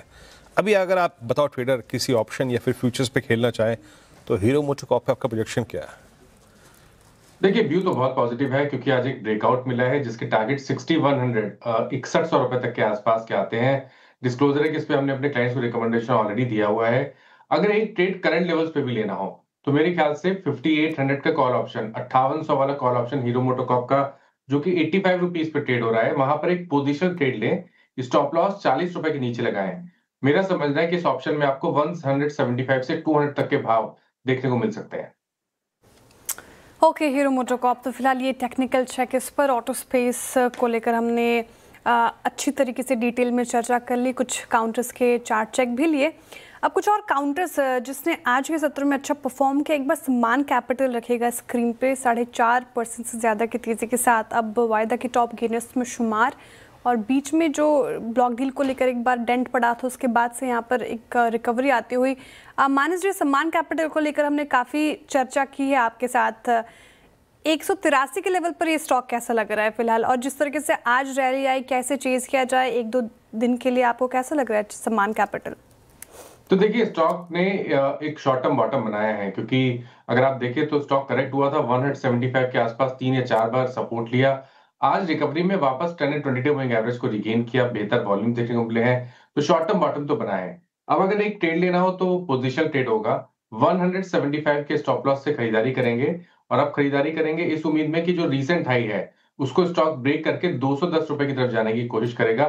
तो अगर आप स्टॉप लॉस 175 के नीचे लगा सकते हैं तो करंट लेवल्स पे एक पोजिशनल ट्रेड ले सकते हैं, जहां आपने टारगेट 210 रुपए के आसपास सेट करिए।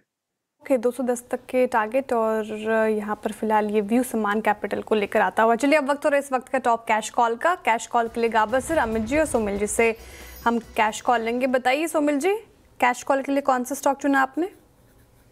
मैंने चुना है अनंत राज चुना है, और यहाँ पर ये जो स्टॉक है एक एंडिंग डायगोनल पैटर्न बना है जो ऊपर की तरफ आज ब्रेकआउट मिला है, 2040 के ऊपर चल रहा है। Great setup in the short term. Medium term में भी ये बहुत ही अच्छा स्टॉक लगता है मुझे।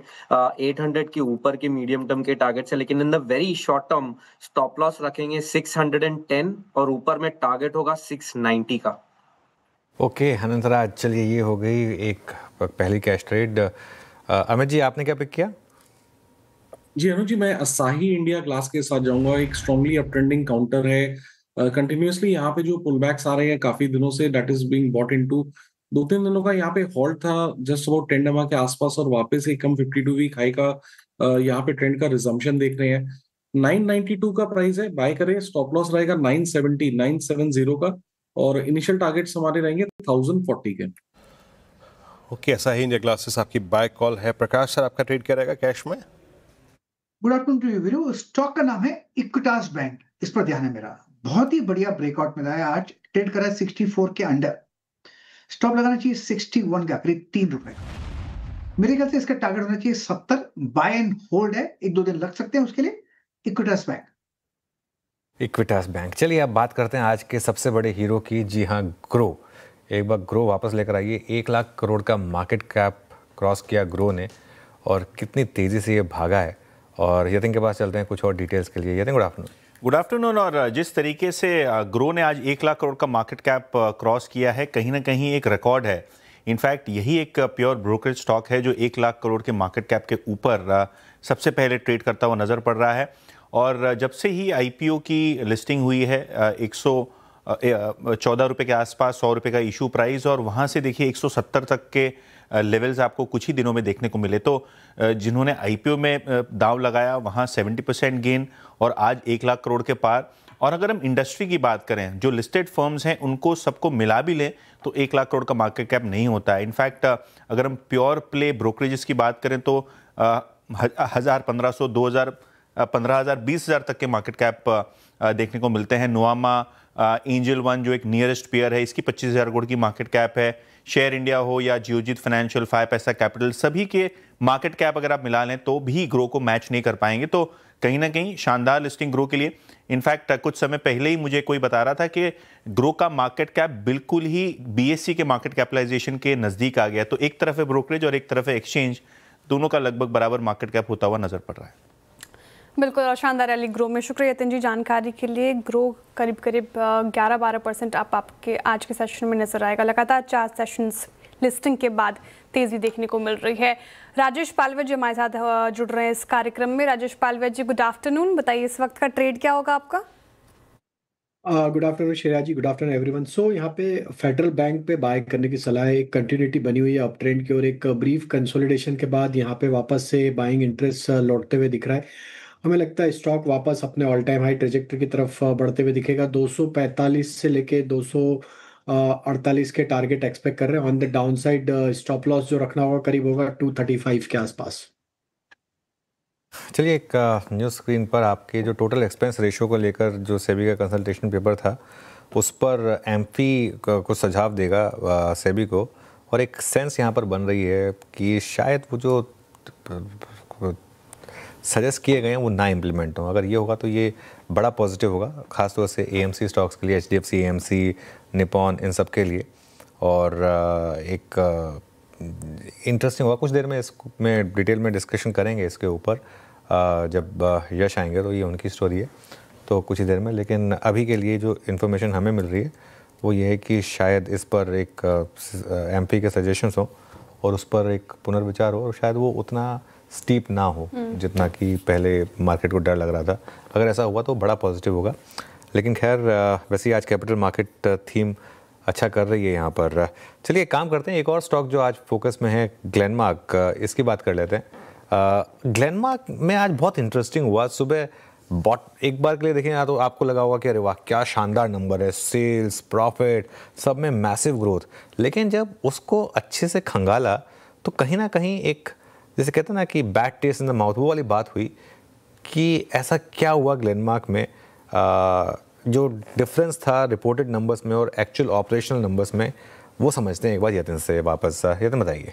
देखिए, ग्लेनमार्क में फिर से एक बार इन्वेस्टरों को चिंताएं हो रही हैं, और जो आज अगर हम Q2 नंबर्स की बात करें तो कहीं ना कहीं फाइनेंशियल इंजीनियरिंग और बहुत सारे एडजस्टमेंट्स आपको यहाँ देखने को मिल रहे हैं। अगर हम बात करें तो आउट लाइसेंसिंग फ़ी की इनकी जो इनकम है उसको छोड़ के अगर आप नंबर्स को देखें तो कंपनी ने बहुत सारी चीज़ों पे डिसअपॉइंट किया अर्निंग्स को लेके। इनफैक्ट अगर हम इंडिया बिजनेस की बात करें तो जीएसटी इम्पैक्ट की वजह से मैनेजमेंट का कहना ये है कि यहाँ एक बहुत बड़ा उनको राइट ऑफ लेना पड़ा है। एक R&D फैसिलिटी है स्विट्जरलैंड में, यहाँ भी इन्होंने राइट ऑफ लिया है। तो कुल मिला के जो Q2 का राइट ऑफ था वो 1380 करोड़ रुपए का था, और क्योंकि आउट लाइसेंसिंग फी का वजन था इस क्वार्टर में, आपको नंबर्स रिपोर्टेड बेसिस पे ये दिखाई नहीं दे रहा था कि किस तरीके का राइट ऑफ है। ऑब्वियसली ये जो आउट लाइसेंसिंग फी थी वो कंपनी ने करार किया था, उस बेसिस पे इस क्वार्टर में वो रिकॉर्ड हुआ है। लेकिन अगर हम बात करें तो ये पहली बार नहीं है जब इस तरीके का बड़ा राइट ऑफ ग्लेनमार्क ने किया है। इसके पहले भी इन्होंने 2 साल पहले इस तरीके का राइट ऑफ लिया था। और अगर हम इंडिया बिजनेस की बात करें तो इस क्वार्टर में केवल 165 करोड़ का सेल है, जो अनुमान से काफ़ी नीचे देखने को मिल रहा है, और मैनेजमेंट के हिसाब से वो जीएसटी इम्पैक्ट रिलेटेड है। अच्छा, यही नहीं, अगर हम बात करें कॉन्फ्रेंस कॉल की जो आज सुबह हुआ प्री मार्केट, यहाँ मैनेजमेंट ने कहा कि जो जीएसटी बदलाव हुए इंडिया में उसका जो अकाउंटिंग इम्पैक्ट है वो अपेक्षित नहीं था। आगे जाके लोगों ने पूछा कि ऐसा एक्सेप्शनल आइटम आएगा, तो उम्मीद कम है, लेकिन पहले भी ऑलरेडी एक बार ये ऐसा कर चुके हैं, तो वो एक लटकती तलवार रहेगी। इसके अलावा अगर हम बात करें गाइडेंस की तो 15% के आसपास की ग्रोथ गाइडेंस उन्होंने दी है, और अपने R&D आर्म के IPO के बारे में भी बात की। तो शायद जब कॉन कॉल चल रहा था तब स्टॉक ने इस कमेंट्री के ऊपर स्पाइक अप किया, लेकिन क्लियरली ये जो राइट ऑफ है वो कहीं ना कहीं बाजार की चिंताएं बढ़ा रहा है। Thank you Yatin. अब एक बार शरद जी के पास चलते हैं, इस पर व्यू लेते हैं। शरद जी, ग्लेनमार्क पर क्या व्यू है आपका? देखिए, ये जो एडजस्टमेंट्स इन्होंने किए इससे थोड़ा बाजार नर्वस है, बट अब ऑलरेडी अगर आप देखें तो ज्यादा ग्रोथ एक्सपेक्टेशन तो है नहीं अगले 2 साल में। आप क्या उम्मीद कर रहे हैं? 28 तक में लगभग 97-95 रुपए के आसपास की अर्निंग्स, इस साल ऑलरेडी शायद 90 रुपए के आसपास की अर्निंग्स रहेगी, तो 2 साल में 5% जैसी ग्रोथ रेट, तो मुझे लगता है 20 के आसपास के मल्टीपल पे लगभग फेयरली स्क्वायरली वैल्यूड हो जाता है। तो 2 साल फॉरवर्ड अगर 20 के मल्टीपल पे है और 5% की ग्रोथ है तो मुझे लगता है फेयरली वैल्यूड है। बहुत ज्यादा अपसाइड यहाँ से तो मुझे फ्रेश नहीं दिखाई दे रही है। इसके कंपैरिजन में शायद डॉक्टर रेड्डी या इवन सन फार्मा सिप्ला जैसी स्टोरी शायद बेटर प्लेस्ड है। डॉक्टर रेड्डी वैल्यूएशन वाइज हमारे हिसाब से मच बेटर प्लेस्ड होगी बड़ी कंपनी के हिसाब से। वहां भी ग्रोथ रेट्स वगैरह स्टैग्नेंट है, तो मुझे लगता है अगर किसी को बेट करना ही है 5-7% ग्रोथ वाली कंपनी के हिसाब से तो बेटर है कि आप डॉक्टर रेड्डी पे बेट करें रादर देन ग्लेनमार्क पे बहुत ज्यादा बुलिश होने के लेवल्स पे। तो ये राइट ऑफ जो है वो ग्लेनमार्क को बहुत एक स्केप्टिकल, एक डाउटफुल प्राइस पैटर्न में डाल रहा है। याद रखिए ग्लेनमार्क फार्मा 1861 पे ये उन फार्मा स्टॉक्स में से है जहाँ वीकनेस है, जो कि 200 EMA के नज़दीक ट्रेड कर रहे हैं। लेकिन शिल्पा जी, मैं पूरे इस बातचीत के दौरान जब मैं यतीन से सुन रहा था इस राइट ऑफ की पूरी कहानी, पूरे फार्मा को स्कैन कर रहा था। I think acute strength Biocon, उसके बाद अगर आप आगे बढ़ें तो जहाँ पे थोड़ा प्रॉमिसिंग चार्ट है उसमें एक आपका इप्का लैब है, बट इट्स नॉट डेरिवेटिव, उसमें मैं फोकस नहीं करूँगा। लॉरस, बायोकॉन और मेरे ख्याल से अगर कुछ हद तक देखें दैट्स टोरेंट फार्मा। आप लोग अपने ट्रेडिंग पोर्टफोलियो में क्लाइंट्स को इस वक्त किन किन फार्मा पे लॉन्ग कमिटेड करा रखा है? अच्छा पैसा कहाँ बनेगा फार्मा में? जी बिल्कुल वीरेंद्र जी, यहाँ पे Laurus lab definitely clear winner है। यहाँ पे एक अच्छा खासा ब्रेकआउट है 1060 से लेके 1100 के लेवल्स के लिए हम रेकमेंड कर रहे हैं। सिंजिन हमने बहुत ही बॉटम लेवल पे 615 पे इसको रेकमेंड किया था, फॉर 670 to 80 टारगेट्स वो हो गया था, लेकिन अभी भी मुझे लगता है कि इसमें भी स्ट्रेंथ है, 720 730 हो सकता है। बट अभी के लिए अगर आप देखेंगे तो बायोकॉन में ऑलरेडी मूव आ गया है, 450 है इसके पोजिशनल टारगेट्स, लेकिन मूव ऑलरेडी आ गया है। तो अभी के लिए किसी को फ्रेश लेना है एंट्री तो मुझे लगता है लॉरस लैब पे लेना चाहिए। 1000 के नीचे थोड़ा सा आप स्टॉप लॉस मेंटेन कीजिए and look for targets of 1060। Okay, चलिए काम करते हैं, अब धमाकेदार ऑप्शंस की तरफ बढ़ते हैं। शिल्पा जी, मानस जी और राजेश पालवे जी हैं। शिल्पा जी, आप ही शुरुआत करिए धमाकेदार ऑप्शन। जी बिल्कुल अनु जी, यहाँ पे IIFL पे ध्यान है। अच्छा खासा ब्रेकआउट है, पूरे सेक्टर में बहुत स्ट्रेंथ है। इंटर फाइनेंशियल्स मूविंग अहेड और यहाँ पे 560 के ऊपर इसका एक छोटा सा ब्रेकआउट भी आया है। तो 570 का कॉल ऑप्शन जो रफली 8 रुपए में ट्रेड कर रहा है, आप इसमें पार्टिसिपेट कर सकते हैं। स्टॉप लॉस 3 रुपए का मेंटेन कीजिए। पहला टारगेट रहेगा 13 का, इसके ऊपर सस्टेन होता है तो 16 से लेकर 18 आप एक्सपेक्ट कर सकते हैं। ओके, IIFL के 570 वाले कॉल ऑप्शन में आपको पार्टिसिपेट करना है। मानस जी, आप क्या धमाकेदार ऑप्शन के लिए चूज कर रहे हैं?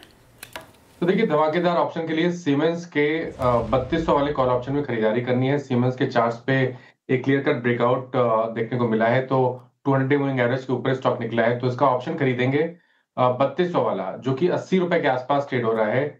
यहाँ पर आपको स्टॉप लॉस 44 रुपीज के नीचे लगाना है और टारगेट 160 पे 160 के सेट करने हैं। ओके, 7 नवंबर की कॉल आपको पिक करनी है। माना जी का ट्रेड। राजेश पालवी जी, आपका ट्रेड क्या रहेगा आज ऑप्शंस में? वीरेंद्र जी, टाटा कंज्यूमर पे फोकस है। टाटा कंज्यूमर में अगर हम देखें तो एक करेक्टिव मूव के बाद स्टॉक में पिछले 4-5 सेशन के एक कंसोलिडेशन का ब्रेकआउट यहाँ पे आते हुए दिख रहा है। हमें लगता है 1180 एट द मनी का ही कॉल ऑप्शन यहाँ पे बाय किया जा सकता है। 17 रुपये 70 पैसे के आसपास ट्रेड कर रहा है। यहाँ पे बाय करने की सलाह, और अपसाइड के टारगेट इसके 26 से 27 रुपये की तरफ बढ़ते हुए दिख सकते हैं। ऑन द डाउन साइड 14 रुपये के आसपास स्टॉप लॉस रखना होगा। ओके, चलिए, तो ये समय आपके लिए कुछ ऑप्शन ट्रेड्स। अब कुछ और स्टॉक्स की बात करते हैं। अगले 3 महीने में मार्केट का फोकस होगा रिसेंटली लिस्टेड कंपनीज पर, क्योंकि करीब करीब 2.5 लाख करोड़ से ज़्यादा की वैल्यू के शेयर्स के लॉक इन खत्म हो रहे हैं। आशीष से जानते हैं कौन सी कंपनियां होंगी ये। आशीष, गुड आफ्टरनून। Good afternoon. बहुत सारे आईपीओज हमने हाल ही में देखे हैं, उन सभी के अगर आप देखें तो आईपीओज खुलते हुए नजर आएंगे। प्रिसाइजली मैं बताऊं तो अगले 3 महीने में 95 ऐसी कंपनी जिनके जो लॉक इन है वो खत्म होंगे और इनका जो क्वांटम है 2.65 लाख करोड़ के आसपास है। खासतौर पर अगर आप देखें तो अभी से लेके 26 फरवरी 2026 तक लगातार बहुत सारी कंपनीज ऐसे जिनके आईपीओ आए थे, अब इनके लॉक इन जो है खत्म होंगे। अगले 30 दिनों में आप देखें तो 7 बड़ी ऐसी कंपनीज हैं जिनके आईपीओ आए थे और लॉक इन खत्म होंगे। लिस्ट एक करके आपके सामने लेकर आता हूं। सबसे पहले आप देखें तो मिडवेस्ट, यहाँ पर आप देखें तो तकरीबन 2% के जो इक्विटी की जो हिस्सेदारी है इसका लॉक इन खत्म होगा। इसके अलावा श्रीजी शिपिंग है, जेम एरोमेटिक्स है, इसका 20 नवंबर को है। इनफैक्ट 20 नवंबर लॉक इन के लिहाज से ये दिन तो आपको अपनी वॉच लिस्ट में ऐड कर ही लेना चाहिए, बहुत ज़्यादा एक्टिव रहेगा, क्योंकि विक्रम सोलार है, पटेल रिटेल है, मंगल इलेक्ट्रिकल का 24 नवंबर को है 4% इक्विटी का, तो यहाँ पर आप फोकस रख के चलेंगे। लेकिन बाजार की नज़रें टिकी रहती हैं कि जो लॉक इन का इस्तेमाल है निवेशक इसमें एग्जिट करते हैं कि नहीं। जो पॉपुलर आईपीओज आए थे जिनको रिस्पांस काफ़ी बढ़िया मिला था और स्टॉक में भी तेज़ी आई, उनमें से एक है अर्बन कंपनी। यहाँ पर देखें तो इस डेट को याद रखेगा, 15 दिसंबर को 3% हिस्सेदारी के लिए लॉक इन खत्म होगा। यूरो प्रतीक इस स्टॉक में भी अगर आप देखें तो लिस्टिंग के बाद से ज़बरदस्त एक तरफा बहुत बड़े मूव्स देखने को मिले। 3% हिस्सेदारी के लिए लॉक इन 18 12 दिसंबर को। टाटा कैपिटल हालांकि हिस्सेदारी थोड़ी सी कम है लेकिन साइज के हिसाब से काफ़ी ज़्यादा होगा, 7 जनवरी के आसपास है। इसके अलावा लेंसकार्ट 4 फरवरी है, रूबिकॉन रिसर्च 12 जैन के आसपास है। तो लंबी लिस्ट है जितने आईपीओज आए थे। अब धीरे धीरे अगर आप देखें तो ये अपने लॉक इन के समय पर आ रहे हैं, तो यहाँ पर आपको फोकस रखना चाहिए। कई सारे स्टॉक्स हमारे इस पर्टिकुलर लिस्ट में। शुक्रिया आशीष डिटेल्स के लिए। अर्बन कंपनी और लेंसकार्ट क्या व्यू होगा लॉक इन खुलने से पहले और उसके बाद शरद जी इन दोनों ही काउंटर्स पर? देखिए, अर्बन कंपनी तो मुझे लगता है फेयरली स्क्वायरली वैल्यू है और थोड़ा सा आप एक्सपेंसिव भी बोल सकते हैं। हालांकि बहुत सारी एक्सपेक्टेशंस है कि बहुत यूनिक या बहुत कुछ अलग कंपनी में हो जाएगा in terms of numbers, but मुझे लगता है हम लोग बहुत ज्यादा फ्यूचर इस कंपनी की वैल्यूएशन में करंटली डिस्काउंट कर रहे हैं। तो अर्बन कंपनी पे तो मैं बहुत ज्यादा बुलिश नहीं होऊंगा, बट लेंसकार्ट मुझे लगता है अगर आप लॉन्ग टर्म इन्वेस्टर हैं तो जिस तरीके की स्टोर एडिशंस हैं उनकी और वो जैसे प्ले आउट करती है अगले 1.5 से 2 साल में, तो वहां से एक उम्मीद बन रही है कि वहां एक बढ़िया आपको इम्प्रूवमेंट देखने मिल सकती है। तो ये दोनों में अगर चूज करना हो तो मेरे हिसाब से इन्वेस्टमेंट के हिसाब से शायद लेंसकार्ट बेटर पोजिशन है vis-a-vis अर्बन कंपनी। लेंसकार्ट और इस बीच में थोड़ा सा विषय को चेंज करूँ। अब हालिया लिस्टिंग, लॉक इन और उस इशू से निकल के एक बार फिर से आते हैं कुछ अच्छे ब्रेकआउट्स पे। देखिए, सिमंस का जिक्र होता है इस कार्यक्रम में, but look at Cummins. Rajesh Palvi ji, Cummins पे आपका टेक क्या होगा? अब फाइनली अपने आप को प्रिपेयर कर रहा है। बड़ी चीज़ ये है कि 20 डे को होल्ड कर रहा है, बट अगर अभी भी स्ट्रेंथ को प्ले कर रहा हूँ, और मैं स्पेशली इंटरेस्टेड होता हूँ उस लास्ट के 13 दिन में जब एक्सपायरी मतलब सीरीज अपने लेटर हाफ के लिए अप्रोच कर रही होती है, शॉर्ट्स जो हैं वो थोड़ा सा बैकफुट पे होते हैं। अब एलएनटी है, बीएचएल है, कमिंस है, सिमंस है, एबीबी, ये फेज 13 दिन का किन स्टॉक्स पे खेले हैं? I mean long capital goods पे।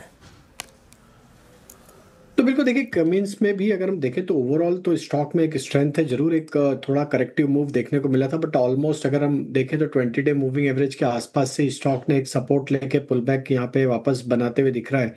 हमें लगता है क्यूमिंस इंडिया में यहाँ पे इमीडिएट हर्डल जो है वो करीब 4410 4415 के जोन में, अगर वो लेवल को सरपास करने में कामयाब होता है तो फिर इसमें न्यू लेवल्स बनते हुए दिखेंगे, जो कि स्टॉक को फिर फाइनली 4480 इवन 4500 की तरफ भी लेके जा सकते हैं।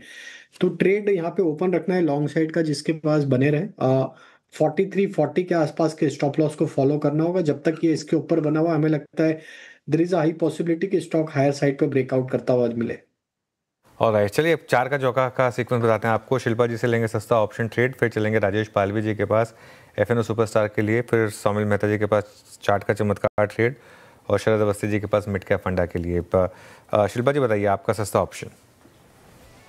जी बिल्कुल अनुज जी, सस्ता ऑप्शन रहेगा टाइटन के 3900 कॉल ऑप्शन में, जो रफली 31 रुपीज में अभी ट्रेड कर रहा है। इसमें स्टॉप लॉस आप 22 का मेंटेन कीजिए। पहला टारगेट 44 का रहेगा, दूसरा टुवर्ड्स 50 से लेके 53 तक।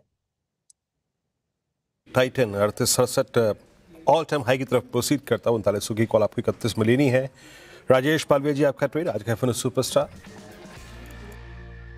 तो आई थिंक वीरेन जी यहाँ पे एफएमसीजी पैक से मैरी को ही पसंद आ रहा है। जिस तरीके का ब्रेकआउट यहाँ पे आते हुए दिखा है वीकली चार्ट पे, डेली चार्ट पे, हमें लगता है मैरी को में जिस तरीके से हायर साइड पे ब्रेकआउट के बाद स्टॉक हायर साइड पे सस्टेन होते हुए दिख रहा है। यहाँ फॉलो बाइंग एक्शन बनते हुए दिख सकती है। 775 780 के अपसाइड के टारगेट के लिए बाय किया जा सकता है।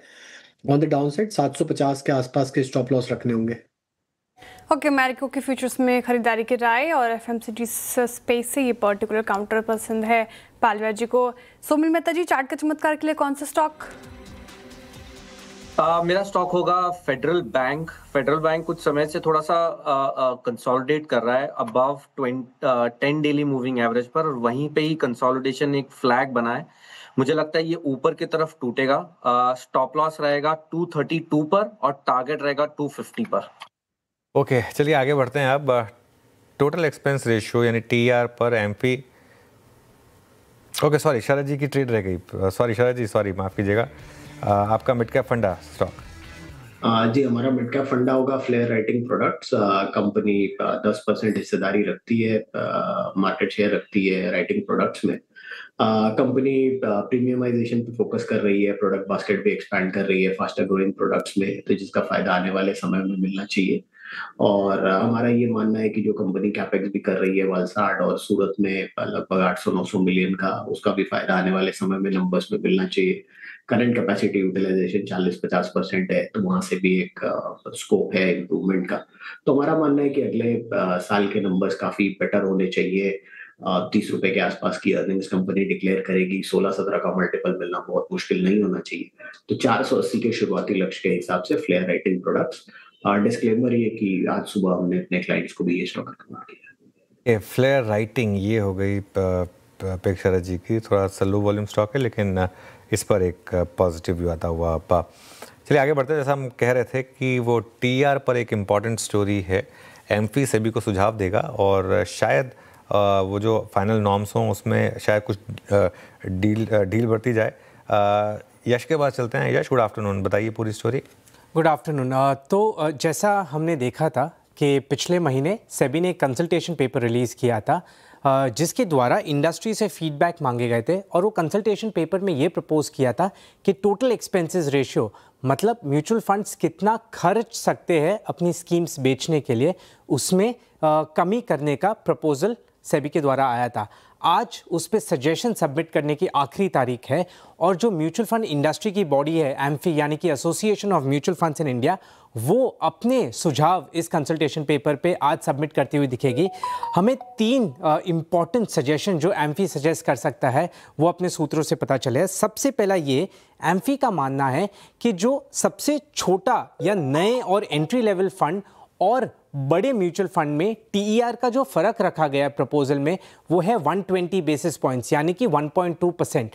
एम्फी के अनुसार ये बहुत ज़्यादा है और ये एक बड़े म्यूचुअल फंड्स को डिसएडवांटेज पहुंचा सकता है। इससे होगा ये कि इस मार्केट में जहां डोमेस्टिक मनी ने इतनी लिक्विडिटी और सपोर्ट प्रोवाइड किया है, उस पर भी इम्पैक्ट आ सकता है, बड़े फंड्स के डिस्ट्रीब्यूशन स्ट्रेंथ और कैपेबिलिटी पे इम्पैक्ट आ सकता है, और इसका मतलब ये हो सकता है कि जिस तरीके से म्यूचुअल फंड में ग्रोथ आई है उस पर कुछ नेगेटिव इम्पैक्ट आता दिख सकता है अगर इन बड़े म्यूचुअल फंड की डिस्ट्रीब्यूशन स्ट्रेंथ इम्पैक्ट होती है तो। दूसरा ये है कि एम्फी ये देख रहा है कि जो एक साइज के बाद जैसे म्यूचुअल फंड बढ़ता है और उसके अनुसार जितना स्ट्रॉन्ग रिडक्शन आता है टोटल एक्सपेंसेस में, एम्फी के अनुसार ये बहुत स्टीप है, बहुत जल्दी रिड्यूस होता है और इसको और ग्रेजुअल करना चाहिए size of the mutual fund के अनुसार। तीसरा सजेशन ये है कि फिलहाल जो टीईआर रिस्ट्रिक्शंस है 2.1% के, वो 500 करोड़ के AUM के बाद एप्लीकेबल होना शुरू होते हैं। एम्फी का मानना ये है ये 500 करोड़ से लेकर 2000 करोड़ यानी कि 2000 करोड़ से शुरू होने चाहिए और बाकी के एग्जेम्प्ट होने चाहिए। ये इसलिए क्योंकि जिस तरीके से म्यूचुअल फंड का ग्रोथ और फंड साइज ग्रो हुए पिछले कुछ सालों में, उस हिसाब से ये नंबर एम्फी के अनुसार काफ़ी अप्रोप्रिएट है। इसके अलावा जो 2 बेसिस पॉइंट का ब्रोकरेज भी है जो म्यूचुअल फंड्स देते हैं और सेबी ने प्रपोज किया है 2 बेसिस पॉइंट्स का, एम्फी के अनुसार ये काफ़ी कम है और इसे बढ़ाने की भी ज़रूरत है। तो ये कुछ सुझाव है जो एम्फी एक इंडस्ट्री के बिहाफ पे सेबी को सबमिट करता हुआ दिखेगा उनके कंसल्टेशन पेपर पे। ओके, और ये इसमें फिर फाइनल डिसीजन कब आना है सेबी का? अभी ऑफ कोर्स अभी एम्फी के सुझाव आएंगे, दूसरे स्टेक होल्डर्स के सुझाव आएंगे, वो सब कंपाइल होंगे। सेबी की जो टीम है म्यूचुअल फंड की टीम, वो उनको स्टडी करेगी और अगर एक डिसीजन पे पहुंचा जाता है अगले बोर्ड मीटिंग से पहले, तो इसे किसी फॉर्म में अगले बोर्ड मीटिंग में डिस्कशन के लिए या डिसीजन के लिए लिया जाएगा। चलिए, बहुत बहुत शुक्रिया यश। तो ये समय एक इम्पॉर्टेंट स्टोरी जो म्यूचुअल फंड इंडस्ट्री से जुड़ी हुई है उस पर आती हुई। निफ्टी में एक हल्के से डिक्लाइन आई थी, उसमें वापस बाइंग आई और अब हम 25,990 की तरफ बढ़ते हुए यहाँ पर आप देखिए इस समय। एक काम करते हैं, एक छोटा सा ब्रेक ले लेते हैं और उसके बाद जब वापस आएंगे तो हमारे साथ गुरमीत चड्ढा जुड़ेंगे, उनसे बात करेंगे कि क्या मार्केट Q2 के इस ठीक ठाक अर्निंग सीजन के बाद ऑल टाइम हाई के लिए तैयार है या नहीं, इस छोटे से ब्रेक के बाद।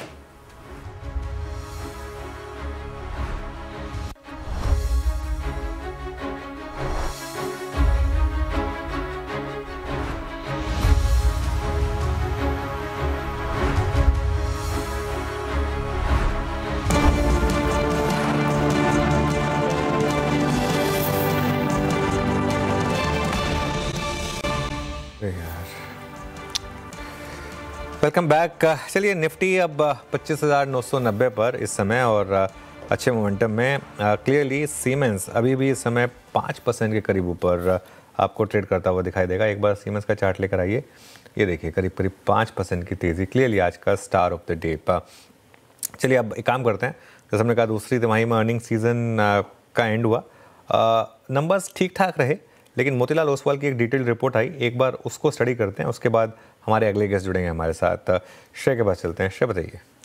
जी, जैसा कि आपने कहा Q2 नतीजे ठीक ठाक रहे हैं, अच्छे ही रहे हैं, लेकिन थोड़े अनइवन रहे हैं। अनइवन इस तर्ज पर कि मिड कैप ने जहां अच्छा प्रदर्शन दिखाया है, स्ट्रॉन्ग परफॉर्मेंस मिड कैप की तरफ से देखने को मिली है, वहीं स्मॉल कैप ने थोड़ा निराश किया है।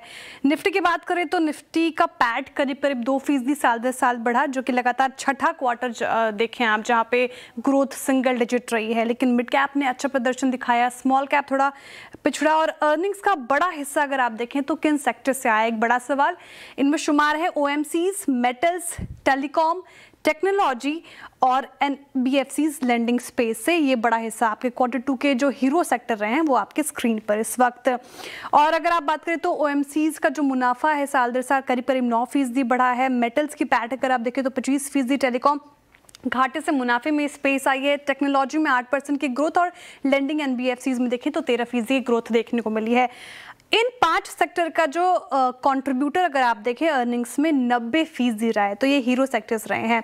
और इसके अलावा अगर आप बात करें मार्केट कैप परफॉर्मेंस की, तो लार्ज कैप की परफॉर्मेंस एक्सपेक्टेशंस के अकॉर्डिंग ही रहे। 10% साल दर साल लार्ज कैप की परफॉर्मेंस रही है, स्टेबल ही रही है। और स्ट्रॉन्ग सेक्टर लार्ज कैप में रहे oil and gas, telecom, metals और टेक, इसने बूस्ट किया है। वहीं मिड कैप जो स्टार परफॉर्मर रहा इस पूरे Q2 का, उसमें अगर आप देखें तो करीब करीब 34% साल दर साल यहाँ पे ग्रोथ देखने को मिली, जबकि अनुमान बस 23% का ही था। तो यहाँ पे एक रॉबस्ट ग्रोथ और यहाँ की ड्राइवर्स रहे again oil and gas space, metals, NBFCs, PSU space, PSU banks और रियल स्टेट ने साथ दिया मिड कैप के Q2 में। इसके अलावा स्मॉल कैप जो पिछड़ा रहा, वहाँ पर अगर आप बात करें तो पैट नेगेटिव रहा है, 5% घटा है साल दर साल। 40% कंपनियां अगर आप देखें जिसने एस्टिमेशन से खराब नंबर दिए हैं स्मॉल कैप में, तो ये आप स्मॉल कैप का प्रदर्शन। सेक्टर में डीप डाइव करेंगे अगर आप, तो बैंक्स जिस तरीके से परफॉर्म किए, क्योंकि निम्स उम्मीद से बेहतर रहे, लोन्स लगातार वहाँ पे बढ़ रही थी, सीआर कटौती से सेकंड हाफ में और अच्छा होगा, मार्जिन्स भी वहाँ पे बढ़ते हुए नजर आएंगे, तो इसलिए ये स्पेस अच्छी लग रही है। एनबीएफसी लेंडिंग अगर आप देखें तो ये स्पेस ने अच्छा परफॉर्म किया है। Private vehicle, two wheeler, tractor, consumer durables में मांग लौटती दिखी। और एसेट क्वालिटी पर भी आप देखें तो थोड़ा सीजनल दबाव दिखा, लेकिन आगे चल के ये भी सुधर सकता है। कंज्यूमर में भी देखें आप तो मांग ठीक रही, जीएसटी बदलाव, लंबा मानसून ने थोड़ी ग्रोथ दबाई, लेकिन फिर भी अगर आप देखें तो उसके बावजूद कंज्यूमर स्पेस ने अच्छा परफॉर्म किया। टेक्नोलॉजी में रिवाइवल है, सेंटिमेंटल लो बेस होने के कारण बेहतर दिखा है वहाँ पे। मेटल्स अगर आप बात करें, फेरस में एबिटा 41% साल दर साल बढ़ती हुई नजर आई, वॉल्यूमिनस ग्रोथ वहाँ पे देखने को मिला। नॉन फेरस में देखें तो कमोडिटी प्राइसेस बेहतर होने से उम्मीद मिली है। तो ये तमाम सेक्टर्स जिसने Q2 में अच्छा परफॉर्म किया और आगे चलकर भी, इनफैक्ट सिर्फ Q2 नहीं, आगे चल के Q3 और Q4 की भी बात करें तो यहाँ से बेहतर प्रदर्शन की उम्मीद है। तो फिलहाल ये कुछ सेक्टर्स जो मोतीलाल ओसवाल को अच्छे लग रहे हैं इस Q2 में।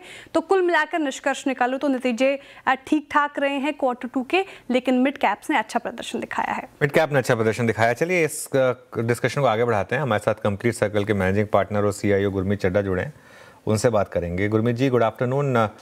गुरमीत जी, कैसा रहा आपके हिसाब से ये अर्निंग सीजन, और क्या एक ये जो मार्केट है ये अब यहाँ से, क्योंकि हम ऑल टाइम हाई पर हैं मोर और लेस, क्या इनफ एम्यूनिशन है अब इस मार्केट के पास यहाँ से आगे बढ़ने का? तो अनुज, इंक्रीमेंटली नंबर अच्छे रहे। अगर आप सेल्स ग्रोथ देखें तो लो बेस था लास्ट ईयर पे। अगर आप पूरी 2,500 कंपनी के आसपास जिन्होंने नंबर्स रिपोर्ट किए हैं, तो सेल्स ग्रोथ अच्छी रही है, लो बेस पे रही है। और पैट और एबिटा भी 14-15% ग्रो किया ब्रॉडर यूनिवर्स का। निफ्टी 200 का करीबन 8.5% रहा है। तो इंक्रीमेंटली थोड़ा सा बेटर है। मार्केट ये डबल डिजिट देखना चाहेगा, क्योंकि एक बार जब डबल डिजिट अर्निंग ग्रोथ आएगा तो आपका जो पेग है वो 2 के नीचे आ जाता है। तो क्योंकि अभी आप 20-21 के लेट्स से फॉरवर्ड पे हैं, और अगर आप 10-12% का अर्निंग ग्रोथ करते हैं तो वहां से जो है हमने देखा है कि एफआई फ्लोज में, इंस्टीट्यूशनल फ्लोज में बढ़ोतरी होती है।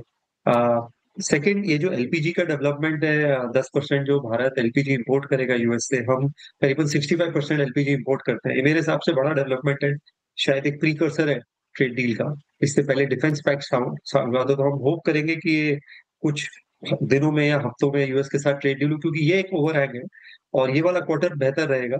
और कुछ पॉकेट्स में अर्निंग मोमेंटम स्ट्रांग लग रहा है अनुज। आई थिंक कैपिटल गुड्स में आपको और बेटर दिखेगा, क्योंकि पिछले क्वार्टर में मॉनसून ने एग्जीक्यूशन में डिले किया। हमने एलएनटी की कमेंट्री में भी देखा, हमने बाकी ईपीसी प्लेयर्स की भी कमेंट्री में भी देखा। कोल इंडिया को भी जो रिलेटेड है सेक्टर से, माइनिंग से, उसको इम्पैक्ट पड़ा। टेलीकॉम बहुत स्ट्रांग लग रहा है विद 2 प्लेयर्स, और गवर्नमेंट अब रिकैलकुलेट कर रही है जो ओवरऑल स्पेक्ट्रम ड्यूज है, उसका एक बेनिफिट शायद भारतीय और बाकी प्लेयर्स को मिल सकता है। ऑटो एंसिलरीज में बहुत अच्छे नतीजे आए, स्पेशली कुछ पॉकेट्स में, चाहे वो ल्यूमैक्स हो, ऊनो मिंडा हो, संधार टेक्नोलॉजी हो। केपीआईटी के नतीजे भी अच्छे थे, जबकि यूरोप में और उनके बड़े क्लाइंट्स में इशू रहा है, जो कि ऑटो टेक प्ले है। और इसके अलावा बैंक्स मुझे लगता है और बेहतर करेंगे, थोड़ा सा टॉप बैंक्स लीड उठते हैं, तो आपको आपके पॉकेट चूज करने पड़ेंगे जहां हेल्दी अर्निंग ग्रोथ और बेटर दिखेगी अगले क्वार्टर में। और थोड़ा सा आप काउंटर हो सकते हैं कि अगर ट्रेड डील होती है तो थोड़ा सा अगर आईटी लेना है या टेक्सटाइल्स लेना है तो भी आप देख सकते हैं। ओके, जो एक इंटरेस्टिंग चीज़ आज हरदीप पुरी ने भी अनाउंस की, वो यूएस के साथ एलपीजी की डील। अब ट्रेड डील को लेकर मार्केट आपको लग रहा है कितना अब पॉजिटिव रहेगा? और अगर सिर्फ ट्रेड डील से रिलेटेड अगर स्टॉक्स पर फोकस करना हो तो वहां पर आपका फोकस कहां पर होगा? तो अनुज, हमने देखा है कि इंडिया ने अपना जो मिक्स है एक्सपोर्ट का, उसमें काफी चेंज करने की कोशिश करी है पिछले 2 क्वार्टर में। हमने वो टेक्सटाइल में भी देखा, हमारा ईयू, यूके, न्यूजीलैंड सबके साथ एफटी हो रहा है। थोड़ा सा हम मिडिल ईस्ट के थ्रू भी कोशिश कर रहे हैं एंटर करने की टेरिटरीज में। तो थोड़ा सा टेक्सटाइल सेक्टर मुझे लगता है अच्छा कर सकता है। आईटी सर्विसेज मुझे लगता है कि बहुत अंडर ओनरशिप है, बहुत नेगेटिविटी है। जब एआई एडॉप्शन रिलेटेड फेज शुरू होगा, तो मुझे लगता है और ट्रेड डील होती है तो थोड़ा सा कैचअप ट्रेड आ सकता है। हमने देखा मिड कैप आईटी के जब नतीजे अच्छे आए, चाहे वो कोफोर्स था, परसिस्टेंट था, अच्छा रहना पाया। मुझे लगता है एचसीएल, लार्ज कैप में एचसीएल ने और किसी भी आईटी कंपनी ने ऐसा कुछ खास डिसअपॉइंट नहीं किया, तो वो एक पॉकेट आप प्रैक्टिकल कर सकते हैं। और तीसरा जो इनडायरेक्ट है वो केमिकल्स है। अगेन वैल्यूएशन बहुत चीप है, ओनरशिप रिकॉर्ड लो है, तो थोड़ा सा पोर्टफोलियो 10-15% अगर आप अंडर ओन्ड निग्लेक्टेड सेक्टर्स में रखेंगे, क्योंकि वहाँ वैल्यूएशन कंफर्ट है, तो आप अगर एक टैक्टिकल अपॉर्चुनिटी से जो है आप पार्टिसिपेट कर सकते हैं। तो ये मेरा मानना। ओके, गुरमीत नमस्कार, वीरेंद्र बोल रहा हूँ। न्यू एज स्टॉक्स की कैटेगरी में या फिर इस पूरे बास्केट में अभी आपको अपॉर्चुनिटी, क्योंकि आप वैल्यूएशंस का अगर आप देखें बहुत ख्याल रखते हैं, बीइंग ए पीएमएस मैनेजर आपको वो स्पेस नज़र आता है, तभी आप एंट्री करते हैं। अब एटर्नल के नंबर्स आए, नायगा के बहुत स्ट्रॉन्ग नंबर्स थे, delivery one more stock buzzing in this space, और अब एक ग्रो की एंट्री। और आप देखिए ना, आई मीन मात्र 4 दिन के अंतराल में कहाँ से कहाँ पे अपॉर्चुनिटीज कहाँ पर हैं इस वक्त वैल्यूएशंस के लिहाज से? तो इसमें वीरू जी, आपको वैल्यूएशंस को दूसरे पर्सपेक्टिव से देखना पड़ेगा कि आज हमारे अगर 7-8 top tech companies, new age companies index में आती है, तो टोटल मार्केट कैप अगर आप सारी न्यू एज कंपनीज का ऐड कर लें तो 8-9 लाख करोड़ है। उसमें से अगर आप शायद इटर्नल हटा दें तो 40-50% है, 3-3.5 लाख करोड़ है। तो मुझे लगता है इनका प्रॉफिट पूल बढ़ता जाएगा और आपको थोड़ा सा डाइवर्सिफाई होना पड़ेगा इस स्पेस में। तो हम इसको ये देखते हैं कि निफ्टी 100 में कितनी न्यू एज कंपनीज का वेटेज होगा। मुझे लगता है वो वेटेज 12-15-16% हो सकता है, निफ्टी 100 की बात करें तो। उस बेसिस में हमारे पोर्टफोलियो में इटर्नल है। हमने प्री आईपीओ के पहले काफी ग्रो में काफी निवेश किया था, क्योंकि कैपिटल मार्केट प्ले भी है और फास्टेस्ट ग्रोइंग ब्रोकिंग आउटफिट है। मैं उनका एक नतीजे देखा था, हर क्वार्टर को 40-45 लाख एसआईपीज ऐड कर रहे थे। अदर देन अभी भी ब्रोकिंग 80-82% है, बट मुझे लगता है एएमसी के आने से, म्यूचुअल फंड डिस्ट्रीब्यूशन से हो सकता है उनका और मिक्स डाइवर्सिफाई हो। हमारे पोर्टफोलियो में मैं जियो फाइनेंशियल को भी उतना ही न्यू एज मानता हूँ। पेटीएम है हमारे पोर्टफोलियो में, और हम पीबी फिनटेक में निवेश है। तो थोड़े कैपिटल मार्केट प्ले रखे हैं, एक क्विक कॉमर्स रखा है, एक पेमेंट गेटवे रखा है, और ग्रो रखा है। तो ये हमारा मिक्स है न्यू एज बिजनेस का। बट हम और बिजनेसेस को भी रिव्यू कर रहे हैं, नायका को रिव्यू कर रहे हैं, लेंसकार्ट को रिव्यू कर रहे हैं। तो मैं एक बास्केट बनाऊंगा 12 से 15% का, जिसमें मैं न्यू एज बिजनेसेस को रखूंगा, क्योंकि यहाँ पे आपसे एरर हो सकता है। तो साइज ऑफ एरर बहुत बड़ा ना हो तो हम 2 या 3% पे उसको कैप करते हैं, बट हम 5-6 आइडियाज में इन्वेस्ट करेंगे कि जो अगर आप जो सही करेंगे वहां पे आप मेकअप कर लेंगे 4-5-10x करके। Okay Gurmeet ji, good afternoon. New age spaces को लेकर आपने अपनी राय रखी और कई सारे सेक्टर्स का जिक्र भी किया आपने, लेकिन एनर्जी सेक्टर का आपने जिक्र नहीं किया। उसी पर मेरा सवाल है, एनर्जी स्पेस को कैसे देख रहे हैं? आपके रिजल्ट्स कैसे लगे आपको? साथ ही क्या पोर्टफोलियो में आपने हाल फिलहाल में एनर्जी स्पेस में कुछ ऐड किया है या फिर और एक्सपोजर बढ़ाया है? नतीजे थोड़े मिक्स थे। मैं थोड़ा सा शायद जो ट्रांसमिशन स्पेस है वहां से थोड़ा सा डिसअपॉइंटेड हूँ, और मुझे लगता है काफी बड़ा बॉटलनेक है। और कहीं ना कहीं गवर्नमेंट को ट्रांसमिशन को लेकर कुछ करना पड़ेगा, क्योंकि जिस स्पीड से हम न्यू एनर्जी कैपेसिटी ऐड कर रहे हैं, जिस स्पीड से हम ट्रांजिशन कर रहे हैं और हमारी एनर्जी रिक्वायरमेंट बढ़ रही है, मुझे लगता है ये बॉटलनेक को एड्रेस करना जरूरी है। तो हमारे पोर्टफोलियो में हमारे पास कल्पतरू है, जो हमें लगता है उनका ऑर्डर बुक बहुत शानदार है और नियर टर्म विजिबिलिटी देता है। हमारे पास रेक्टिफायर है जो कोसाई ट्रांसफार्मर और रेलवे प्ले ज्यादा है, क्योंकि bulk of the revenue railway से आता है। और हमारे पास रिलेटेड प्लेज हैं जैसे पॉलीकैब है और केबल्स एंड वायर्स में और पावर इक्विपमेंट्स में थोड़े से और प्ले हैं। तो मैं स्पेस को लेके काफी कंस्ट्रक्टिव हूँ। एनर्जी प्रोड्यूसर्स में हम अभी उतना ओवरवेट नहीं है। हमने एक टैक्टिकल पोजीशन ली थी ओएमसीज में, क्योंकि वो एनर्जी का पार्क आते हैं, स्पेशली रिफाइनर्स में, क्योंकि refining capacity world wide short है।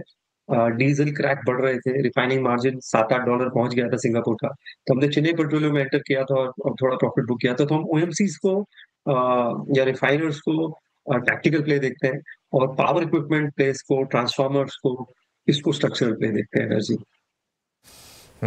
ओके, फार्मा पर अब आपका क्या व्यू बन रहा है गुरमीत जी इस समय, खासतौर से जो यूएस जेनेरिक फार्मा है उनको लेकर?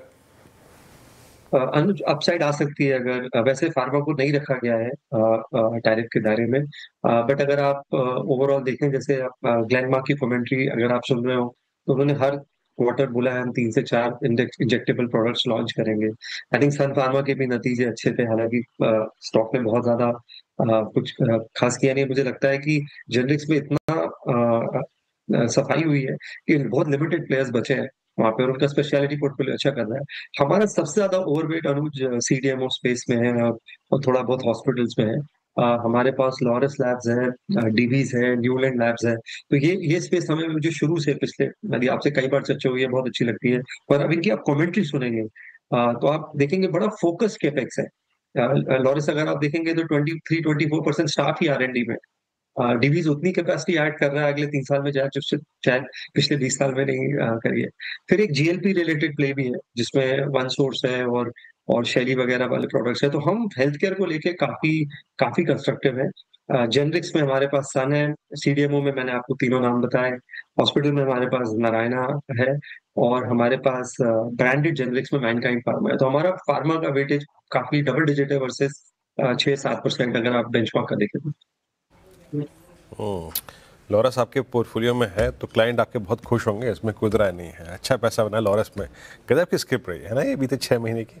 अच्छा, एक दो और अपॉर्चुनिटीज जो कि नंबर्स के बाद डिस्कशन में बहुत रही हैं गुरमीत जी, जिस प्रकार के नंबर है एशियन पेंट्स के, both in terms of volumes, both in terms of margins, आपका पेंट पे क्या व्यू है? और मैं इनफैक्ट अगर इस स्पेस को थोड़ी सी और एक्सपेंड कर दूं आपकी इजाजत लेते हुए, पूरा का पूरा एफएमसीजी, इसमें अपॉर्चुनिटी कहाँ नजर आ रही है आपको?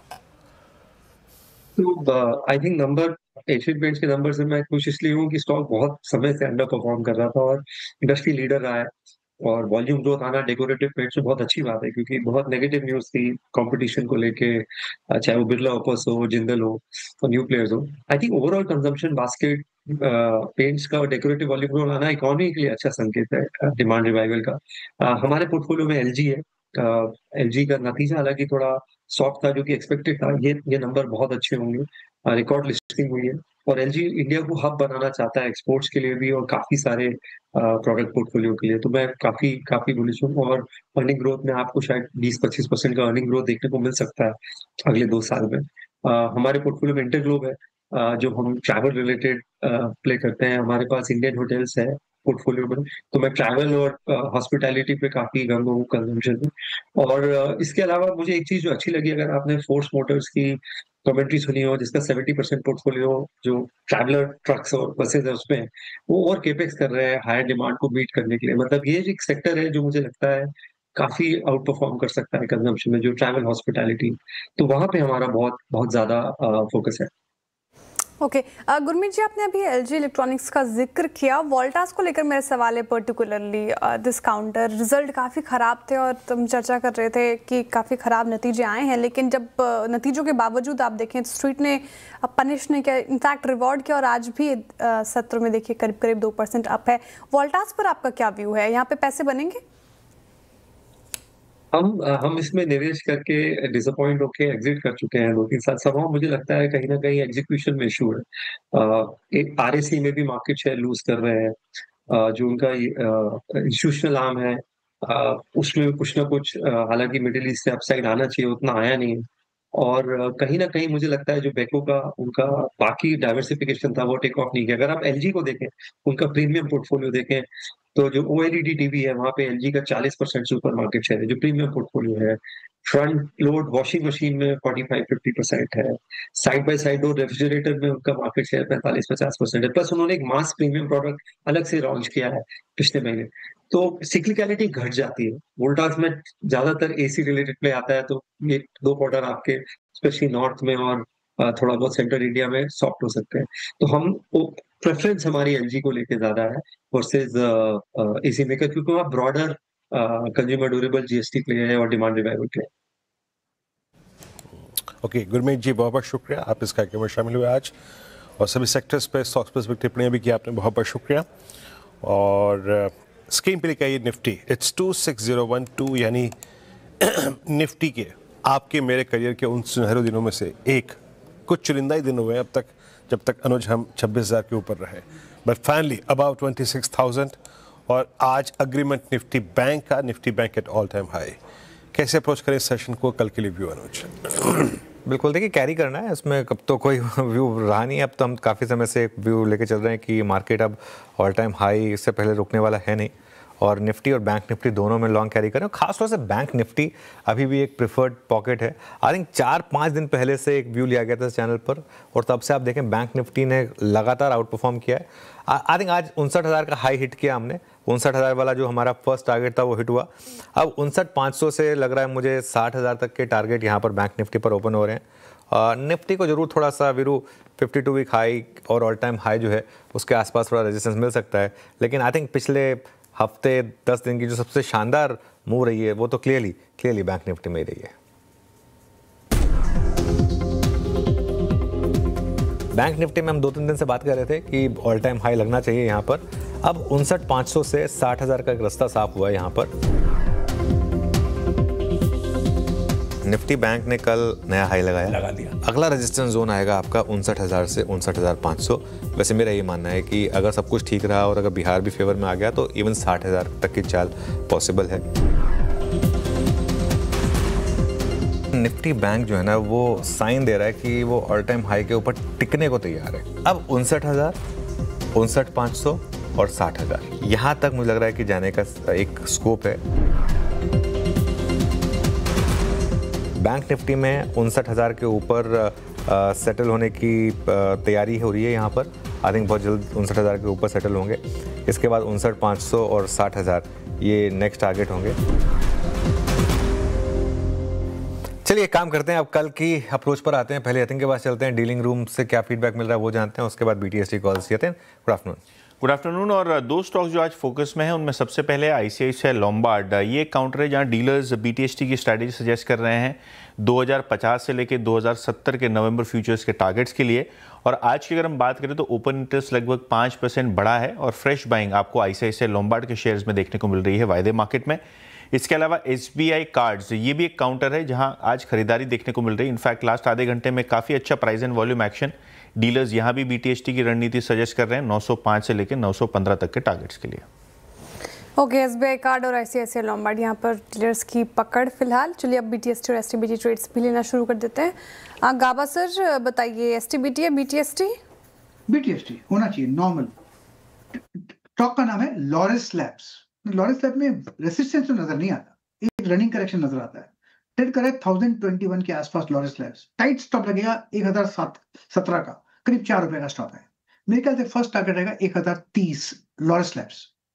Laureus labs. मीनवाइल एक बार जरा आप हेल लेकर आइए। आज सुबह हमारा स्पॉटलाइट नहीं, आई थिंक स्पॉटलाइट तो अलग था, लेकिन डिफेंस शेयरों की हमने बात की थी। कुछ तो ब्रेकआउट है यहाँ पर मैसिव लास्ट के कुछ मिनटों में, और अब देखिए आप डे हाई क्रॉस कर रहा है। बहुत ही अग्रेसिव वॉल्यूम के साथ यहाँ पर ज़बरदस्त बाइंग इस समय हो रही है हिंदुस्तान एरोनॉटिक्स में। शिल्पा जी, आपकी BTSC ट्रेड क्या रहेगी? जी बिल्कुल अनुज जी, हाल ही था जब अभी मैं वही देख रही थी कि पूरे ये सेक्टर में पूरा एकदम स्ट्रॉन्ग बाइंग है।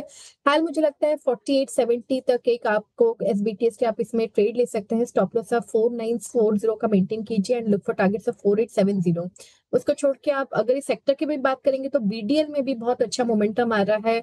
अच्छे ग्रीन कैंडल्स बन रहे हैं लास्ट 30 मिनट्स में, तो मुझे लगता है कि वो भी एक 1630 1640 के लेवल्स पे तैयार है। समहाउ एक सेक्टर में कुछ मोमेंटम डेफिनेटली है। वाकई। चलिए अभी काम करते हैं और अगला मीनवाइल आपको मैं ग्रो दिखाता हूँ। ज़रा एक बार ग्रो लेके आइए। अभी हम लोगों ने अच्छी से विवेचना करी इस स्पेस की, एक आउटलुक लिया, टेक्निकल आउटलुक इस पे, और यतिन ने पूरी की पूरी प्रेजेंटेशन दी। It's now 175.36। हमें वो कहते हैं ना कि छोड़ो अगर टेबल पे बहुत कुछ तो IPO को सराहा जाता है। ये तो कुछ और ही रहा जनाब। पहले दिन ही, पहले 5 दिन में ही एक 1.5 ट्रिलियन नाउट्स। बिल्कुल वीरो, ये आप क्या बोलूँ मैं, थोड़ा मुझे लग रहा है कि एकदम नियर टर्म में शायद थोड़ा सा अब ओवर वैल्यूड हो गया हो ये स्टॉक, लेकिन अभी तो मोमेंटम बहुत ज़बरदस्त है। 177 I think. Let's wait and watch. एक चीज़ मैंने सीखी है मार्केट में कि आप कभी कोई रनिंग ट्रेन के आगे मत, तो वो उसको रोकने की कोशिश मत करिए, क्योंकि वो ट्रेन का कुछ होगा नहीं, आपका कुछ बचेगा नहीं। तो बेसिकली ये समय वही लग रहा है मुझे मामला यहाँ पर। बिल्कुल। चलिए ट्रेड्स का क्रम जारी रखते हैं और आगे बढ़ते हैं। हमारा साहब क्या कैरी करेंगे? तो देखिए, पॉलिसी बाजार पे खरीदारी करके जाएंगे। पॉलिसी बाजार ने 200 मूविंग एवरेज के आसपास सपोर्ट लिया, 20 और 10 मूविंग एवरेज को रीगेन कर लिया है, तो इसका फ्यूचर खरीदेंगे। स्टॉप लॉस आपके रहेंगे 1784 के पॉलिसी बाजार के फ्यूचर में, और टारगेट रहेंगे 1890 1890 के। पॉलिसी बाजार माइनस जी के पिक यहाँ पर डेज हाई पर क्लोज होने की तैयारी। अमित जी, आप क्या कैरी कर रहे हैं कल के लिए? जी श्रेया जी, मैं 2 बजे का ही recommendation. Paytm almost days high पे क्लोज हो रहा है, यहाँ पे स्ट्रेंथ नजर आ रही है और 1020 से एक अच्छा रिवर्सल दिखा रहा है, तो पेटीएम को BTST में कन्वर्ट कर लेंगे। स्टॉप लॉस रिवाइज करके हो जाएगा हमारा 1322 का, और टारगेट्स रहेंगे 1360 के। ओके राजेश जी, राजेश पालवे जी, आपकी ट्रेड? अनुज जी, पेटीएम पे बाय करने की सलाह है। सॉरी, अभी ऑलरेडी कवर किया है। तो यहाँ पे जो दूसरा स्टॉक हमें पसंद आ रहा है वो है इटरनल का। इटरनल में देखें तो एक करेक्टिव मूव देखने को मिला था। डेली चार्ट पे एक फॉलिंग चैनल में स्टॉक ट्रेवल करते हुए देखने को मिल रहा था, और यहाँ पे अब एक ब्रेकआउट आते हुए दिख रहा है। तो हमें लगता है कहीं ना कहीं एक करेक्टिव मूव यहाँ पे कंप्लीट होते हुए दिख रहा है। स्टॉक वापस अपने अप ट्रेंड की तरफ बढ़ते हुए दिख सकता है, तो यहाँ पे बाय करने की सलाह है। 318 320 के अपसाइड के टारगेट के लिए इटरनल पे बाय करने की सलाह। ऑन द डाउन साइड 306 का स्टॉप लॉस रखना होगा। सौमिल, आपका ट्रेड ट्यूसडे मॉर्निंग के लिए? मेरा ट्रेड होगा SBI कार्ड्स पर। SBI कार्ड्स ने बहुत समय से लास्ट 2-3 हफ्तों से एक डाउन ट्रेंड दिखाया है, लेकिन 200 डेली मूविंग एवरेज पे सपोर्ट लेके फिर से एक हाई टॉप हाई बॉटम बनना शुरू है। लास्ट वीक का हाई अभी निकाला है। मुझे लगता है यहाँ से एक शॉर्ट टर्म रिवर्सल बन सकता है। स्टॉप लॉस रहेगा 858 पर और टारगेट होगा 940। कि मीनवाइल ग्रो में सर्किट लग गया है 20% का अपर सर्किट ग्रो में, और ये देखिए ये समय अपर सर्किट 20%। आज का काम डन एंड डस्टेड, और वॉल्यूम देखिए आप करीब 50 करोड़ शेयर के वॉल्यूम हुए हैं यहाँ पर। मीनवाइल वो जो हैल हमने स्पॉट किया था उसमें मैसिव मूव आए, 4800 के ऊपर निकलता हुआ इस समय हिंदुस्तान एरोनॉटिक्स का शेयर। चलिए अब वीरो के पास चलते हैं और मार्केट ब्रेथ आज की कैसी रही वो जान लेते हैं। वीरो बताइए। बिल्कुल, जब बेहद शानदार मार्केट ब्रेथ आपकी स्क्रीन पे आएगी, और आज लॉन्ग्स की तरफ झुकाव काफ़ी था। एक बार जरा स्टैट्स दिखाई डायरेक्टर साहब, ये देखिए लॉन्ग्स की तरफ 26,000 के ऊपर सस्टेन होना निफ्टी बैंक का ऑल टाइम हाई, इस फिगर को और शार्प करता हुआ 100 लॉन्ग शॉर्ट कवरिंग 53 में, मात्र 49 में शॉर्ट। आप कंपैरिजन करिए अगर लॉन्ग और शॉर्ट कवरिंग का, तो उसका मतलब 1/3, और लॉन्ग अनवाइंडिंग यानी प्रॉफिट्स को कैश में कन्वर्ट करने की टेंडेंसी काफ़ी कम थी। That's good. ये डिजिट्स अच्छी। और अब आइए स्लाइड्स पे एक एक करके, लॉन्ग कहाँ पे था, कहाँ बिल्डअप हुआ लॉन्ग। सिमेंस में एक स्ट्रॉन्ग रिवर्सल था, सुबह इसने ऐसी ओपनिंग दी कि सारे एवरेजेस के ऊपर प्लेस हुआ। Hero MotoCorp the most aggressive pattern in entire two wheeler space. BB Infotech, Angel One पूरी कैपिटल मार्केट थीम को लीड करता हुआ, और Marico one of the best FMCG all time high पे क्लोज हुआ। हुडको में शॉर्ट कवर था, टुवर्ड्स क्लोज ये नजर आया। सम्मान कैपिटल अच्छा मूव यहाँ पे, लोअर ट्रैजेक्टरी से बाहर निकलता हुआ। Yes bank, NBCC, Laurus at all time high. सुबह मेरे ख्याल से पहला ट्रेड था ये आशीष भेदी जी का आज। टाटा मोटर्स पीवी दुविधापूर्ण क्लोजिंग, शॉर्ट बिल्डअप यहाँ पे इस प्राइस पे भी, मेगा ब्रेकडाउन। आईटी आज मशरूफ था दिक्कतों में और एम्फेसिस उसको लीड कर रहा था। बाकी astral, supreme industries, INOX wind. Astral में लास्ट वीक एक ब्रेकआउट का केस बन रहा था, बट वो कन्वर्ट नहीं हो पाया स्ट्रेंथ में। बाकी जुबिलेंट फूड्स एक दिन शॉर्ट कवरिंग के सहारे चला, शुक्रवार को then again collapse, long unwinding, profits cash में कन्वर्ट हुए। बार Dynamics, Torrent Pharma, Crompton, Vedanta, इन सभी काउंटर्स में आज लॉन्ग अनवाइंडिंग हुई। लेकिन जो अभी अनुज ने स्पॉट किया था, दैट्स एचएल। वाकई समथिंग स्पेशल इन स्टैट्स में है कुछ। डायरेक्टर साहब 4800 की कॉल लेके आइए, क्या कवरिंग है 4800 की स्ट्राइक में? अच्छी कवरिंग टुवर्ड्स डे हाई, सारे एवरेज के ऊपर अच्छी क्लोजिंग है यहाँ पर। ये मानस, आपकी क्या राय कहती है? सिर्फ इस ऑप्शन की रीडिंग क्या कहती है आपकी 4800 की? क्या शॉर्ट कवरिंग है इसमें? बिल्कुल। तो देखिए, एचएल की जहां तक बात है, पैटर्न तो बहुत पॉजिटिव है। मेरा समझना है कि जो नेक्स्ट टारगेट होगा वो करीब 100 रुपए ऊपर है, 4900 का। तो अकॉर्डिंगली आपको ट्रेड लेना है। अगर स्टॉप लॉस एक लगाना है तो मेरे ख्याल से 4764 के नीचे आपको स्टॉप लॉस लगाना है, तो अकॉर्डिंगली आप ऑप्शन में ट्रेड ले सकते हैं। तो शानदार मोमेंटम यहाँ पर हेल में। और जैसा भी उन्होंने कहा 8400 की कॉल में ओपन इंटरेस्ट 2 बजे करीब 726,000 था, अभी 650,000 कॉन्ट्रैक्ट ओपन इंटरेस्ट। ये देखिए जो करीब 8% घटा है यहाँ पर। एक नज़र तो बार ग्रो पर ही जा रही है समहाउ। मीनवाइल एक स्टॉक और लेकर आइए आप जरा, बहुत समय के बाद थोड़ा मूव आ रहा है इसमें। ट्रेंड, एक बार ट्रेंड का चार्ट रखेंगे स्क्रीन पर, और ट्रेंड डे हाई पर बंद होने की तैयारी कर रहा है यहाँ पर। यहाँ अच्छा मोमेंटम है। और हीरो मोटोकॉर्प क्लियरली आज का हीरो रहा। Hero MotoCorp,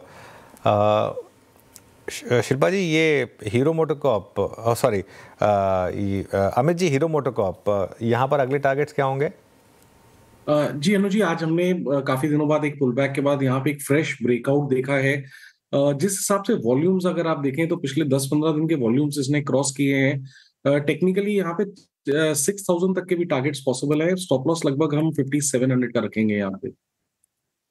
okay, hero MotoCorp आज का हीरो ऑफ द डे शानदार रैली के साथ डेज हाई पर क्लोज होने की तैयारी करता हुआ, और शानदार पूरे rally auto space, in fact to wheeler space में भी देखने को मिली। कुछ काउंटर्स देख रहे थे जो शानदार क्लोजिंग दिखा रहे हैं आज के सत्र में। एफएमसीजी स्पेस से मैरिको, टाटा कंज्यूमर हमारे पैनल द्वारा सुझाया भी गया इसको। इसके अलावा अगर आप देखें तो एक बार हुडको रखिएगा स्क्रीन पर। हुडको की वैसे चर्चा हुई नहीं आज, लेकिन 5% की तेज़ी के साथ ये भी डेज हाई पर क्लोज होने की तैयारी। और खबरें ये आ रही थी कि हुडको ग्लोबल इंस्टीट्यूशंस से बातचीत कर रहा है फॉर $1 बिलियन फंड रेज। कैसा लग रहा है काउंटर हुडको? चार्टिकली मैं पूछना चाहूँगी आपसे गाबा सर, 239 के लेवल पर 2024 में काफ़ी इसने मतलब कमाई करा के दी है अपने निवेशकों को। क्या वैसी स्थिति फिर से हुडको में आती हुई नजर आ रही है? आपको चार्ट्स क्या इंडिकेट कर रहे हैं? बिल्कुल, पहली बार आपने कहा कि आज डिस्कस नहीं हुआ, करेक्ट नहीं हुआ डिस्कस। 239 पर ट्रेड कर रहा है, मेरे ख्याल से बाई मोड पर है। आज का जो बार है वो बढ़िया बार है, इसमें मोमेंटम है। स्टॉप लगाना चाहिए 232, 233 का, ज्यादा नहीं। अब ट्रेड करें 239 के आसपास, मेरे ख्याल से 250 तक जाना चाहिए। उसके बाद 260 भी पॉसिबल है, लेकिन उसे वक्त लगेगा। सो इससे बाई मोड, बाई के खरीदारी के लायक है हुडको। हुडको अच्छा मोमेंटम देता हुआ। और इस बीच दैट एचएल 10 रुपये और स्विंग पकड़ लिया उसने, अच्छा करता हुआ। और अगर आप देखें जो स्टॉक्स अच्छा कर रहे हैं उसमें हुडको का जिक्र हो गया। एक बार डिक्सन भी लिखा है, ये डिक्सन भी मेरे स्क्रीन पे बड़ा वॉलेटाइल है। इट्स 15668। इंटरेस्टिंग। आज ओपनिंग हुई 10 के ऊपर। याद रखिएगा डिक्सन एक ज़माने से सितंबर पूरा का पूरा even the shortest moving average 10 डेमा के नीचे रहा। आज ओपनिंग हुई 10 डेमा के ऊपर, फ्लोट किया 20 डेमा के ऊपर, और स्ट्राइक कर रहा है 15,665, that's exactly 200 day exponential average. बहुत संक्षेप में राजेश पारविया जी, कल अगर ये 15,700 के ऊपर ट्रेवल करे, 15,800 के ऊपर, तो थोड़ी शॉर्ट कवरिंग और इसमें कैपिटलाइज होगी। बहुत संक्षेप में। बिल्कुल। तो वीरेंद्र जी, मुझे लगता है कि 15,600 का ही स्टॉप लॉस रख के पोजीशन कैरी की जा सकती है, और लगता है ये स्टॉक में अब नेक्स्ट टारगेट 15,850 की तरफ बढ़ते हुए दिख सकता है। तो यहाँ पे बाय करने की सलाह है। 15,850 को सरपास करेगा तो ये 16,000 की तरफ भी बहुत जल्द बढ़ते हुए दिखेगा। एक बार सम्मान कैपिटल पे व्यू लें। वैसे आज काफ़ी वॉल्यूम है सम्मान में, और एक दो अगर आप एजेंसीज जो टर्मिनल्स हैं उनकी बात माने तो शायद इवन बैन में भी एंटर कर जाए सम्मान कैपिटल यहाँ पर। इस पर मानस आप देखिए जरा सम्मान कैपिटल का चार्ट, क्या व्यू बनेगा इस पर? तो देखिए, सम्मान कैपिटल ने ऐसा लग रहा है कि शॉर्ट टर्म बॉटम बनाया है, क्योंकि आज वापस 10 एंड 20 डे मूविंग एवरेज को रिगेन कर लिया है। तो बिल्कुल यहाँ पर एक लॉन्ग साइड पे ट्रेड लेना है। स्टॉप लॉस आपको अब 178 के लगाने हैं, इस उम्मीद में कि जो पिछला हाई है उसको ब्रेक करके स्टॉक 210 रुपए की तरफ जाने की कोशिश करेगा। ओके, सम्मान कैपिटल आपकी स्क्रीन पे वॉल्यूम्स बहुत स्ट्रॉन्ग, और ये पिछले सीरीज नवंबर में थोड़ा सा सॉफ्ट हुआ था। शॉर्ट टर्म एवरेजेस को सरेंडर किया था, लेकिन आज एक बार फिर से रीगेन कर चुका है उनको, और 183.93 के स्तर पे क्लोज होता हुआ। टुवर्ड्स क्लोज एटर्नल, याद रखिएगा एक और स्टॉक जो कि अपनी जो लॉस्ट ग्राउंड था, जो अपना बेस तोड़ दिया था, उसको रीगेन करने की कोशिश करता हुआ। मेरी स्क्रीन पे भी चार्ट, यस, अबाउट 200 डेमा वंस मोर, तो एक बड़े मीडियम टर्म एवरेज को रीगेन करता हुआ एटर्नल। चलते हैं अनुज के पास इस क्लोजिंग को देखने के लिए। अनुज, ओवर टू यू, और बेस्ट ऑफ लक क्या कहूँ, 26,000 के ऊपर शानदार क्लोज की तरफ बढ़ते हुए। बिल्कुल वीरू, शानदार क्लोजिंग हमारी मार्केट के लिए, और निफ्टी करीब करीब 108 पॉइंट ऊपर, करीब करीब 26,000 के ऊपर ही बंद हो रहे हैं एक्चुअली। बैंक निफ्टी करीब करीब 450 पॉइंट ऊपर, 59,000 के करीब बंद होता हुआ। निफ्टी आईटी यहाँ पर भी ठीक ठाक रैली है, करीब करीब 0.2% ऊपर, लेकिन असली रैली हुई मिड कैप और स्मॉल कैप में। मिड कैप इंडेक्स 3/4% ऊपर था, स्मॉल कैप इंडेक्स भी करीब करीब 0.5% ऊपर इस समय। एडवांस डिक्लाइन देखिए आप, शानदार 1541 बढ़ने वाले शेयर और 1428 गिरने वाले शेयर इस समय आपको दिखाई देंगे। तो शानदार मोमेंटम इस समय मार्केट में। सेक्टोरल गेनर्स देखते हैं इस बार कैसे रहे। सबसे ऊपर निफ्टी पीएसयू बैंक करीब करीब 1% ऊपर, अच्छी रैली यहाँ पर। निफ्टी ऑटो यहाँ पर भी अच्छी रैली, 1% ऊपर। हीरो मोटो का काफ़ी कंट्रीब्यूशन रहा होगा यहाँ पर। Nifty bank all time high 59,000 तक गया आज। कैपिटल गुड्स यहाँ पर भी अच्छी तेज़ी, करीब करीब 0.6% ऊपर। फाइनेंशियल्स में अच्छी तेज़ी 0.6% की, और रियल एस्टेट ये भी अच्छा चलता हुआ करीब करीब 0.5%। कोई सेक्टोरल लूजर था ही नहीं आज, अक्रॉस द बोर्ड रैली थी। अब आते हैं निफ्टी गेनर्स पर। निफ्टी गेनर्स में सबसे ऊपर इटर्नल, अच्छी रैली, 300 डिफेंड कर रहा है 2 दिन से eternal. Tata consumer products, max health care, Eicher Motors, Shriram finance और मारुति सुजुकी, यहाँ पर अच्छी रैली हुई। इनफैक्ट आयशर, मारुति और हीरो इन्होंने काफ़ी हेल्प किया आज ऑटो इंडेक्स को। लूजर्स में Tata Motors passenger vehicle numbers के बाद 0.5% गिरा। एशियन पेंट्स में थोड़ी प्रॉफिट बुकिंग आई आज, काफ़ी दिनों की रैली के बाद करीब करीब 1% गिरा। जियो फाइनेंशियल हल्का सा नीचे था। अल्ट्राटेक सीमेंट में हल्की से गिरावट आई। इंटरग्लोब एविएशन हल्का सा वीक था आज की ट्रेड में, और HDFC लाइफ ये भी एक और स्टॉक था जहां पर आज आपको थोड़ी सी गिरावट देखने को मिली। तो ये कुल मिलाकर आज का ओवरऑल मार्केट का। जी हाँ, तो बेहद शानदार क्लोज, 26,000 के ऊपर Nifty as the provision close. Nifty bank 59,000 यानी सीनियर सिटीजन बनने की तैयारी करता हुआ, और निफ्टी आईटी 36,355 टुवर्ड्स क्लोज। इसने भी अपने आप को थोड़ा सा स्टेबल किया। बड़ी बात याद रखिएगा आईटी इंडेक्स की है कि ये 200 डेमा के ऊपर भी क्लोज हुआ, 100 डेमा के ऊपर क्लोज हुआ। तो अच्छा close, let's hope for the best for tomorrow. कल एक्सपायरी डे, मंगलवार का दिन, 18 नवंबर के कॉन्ट्रैक्ट की, वीकली कॉन्ट्रैक्ट की एक्सपायरी है, याद रखिएगा। ये पूरा का पूरा पैनल आपसे सुबह सुबह मुलाकात करेगा सभी नंबर्स को, ट्रिगर्स को लेकर और ग्लोबल मार्केट्स के सेटअप को लेकर। मॉर्निंग कॉल और मुनाफे की तैयारी में होगी मुलाकात। तब तक के लिए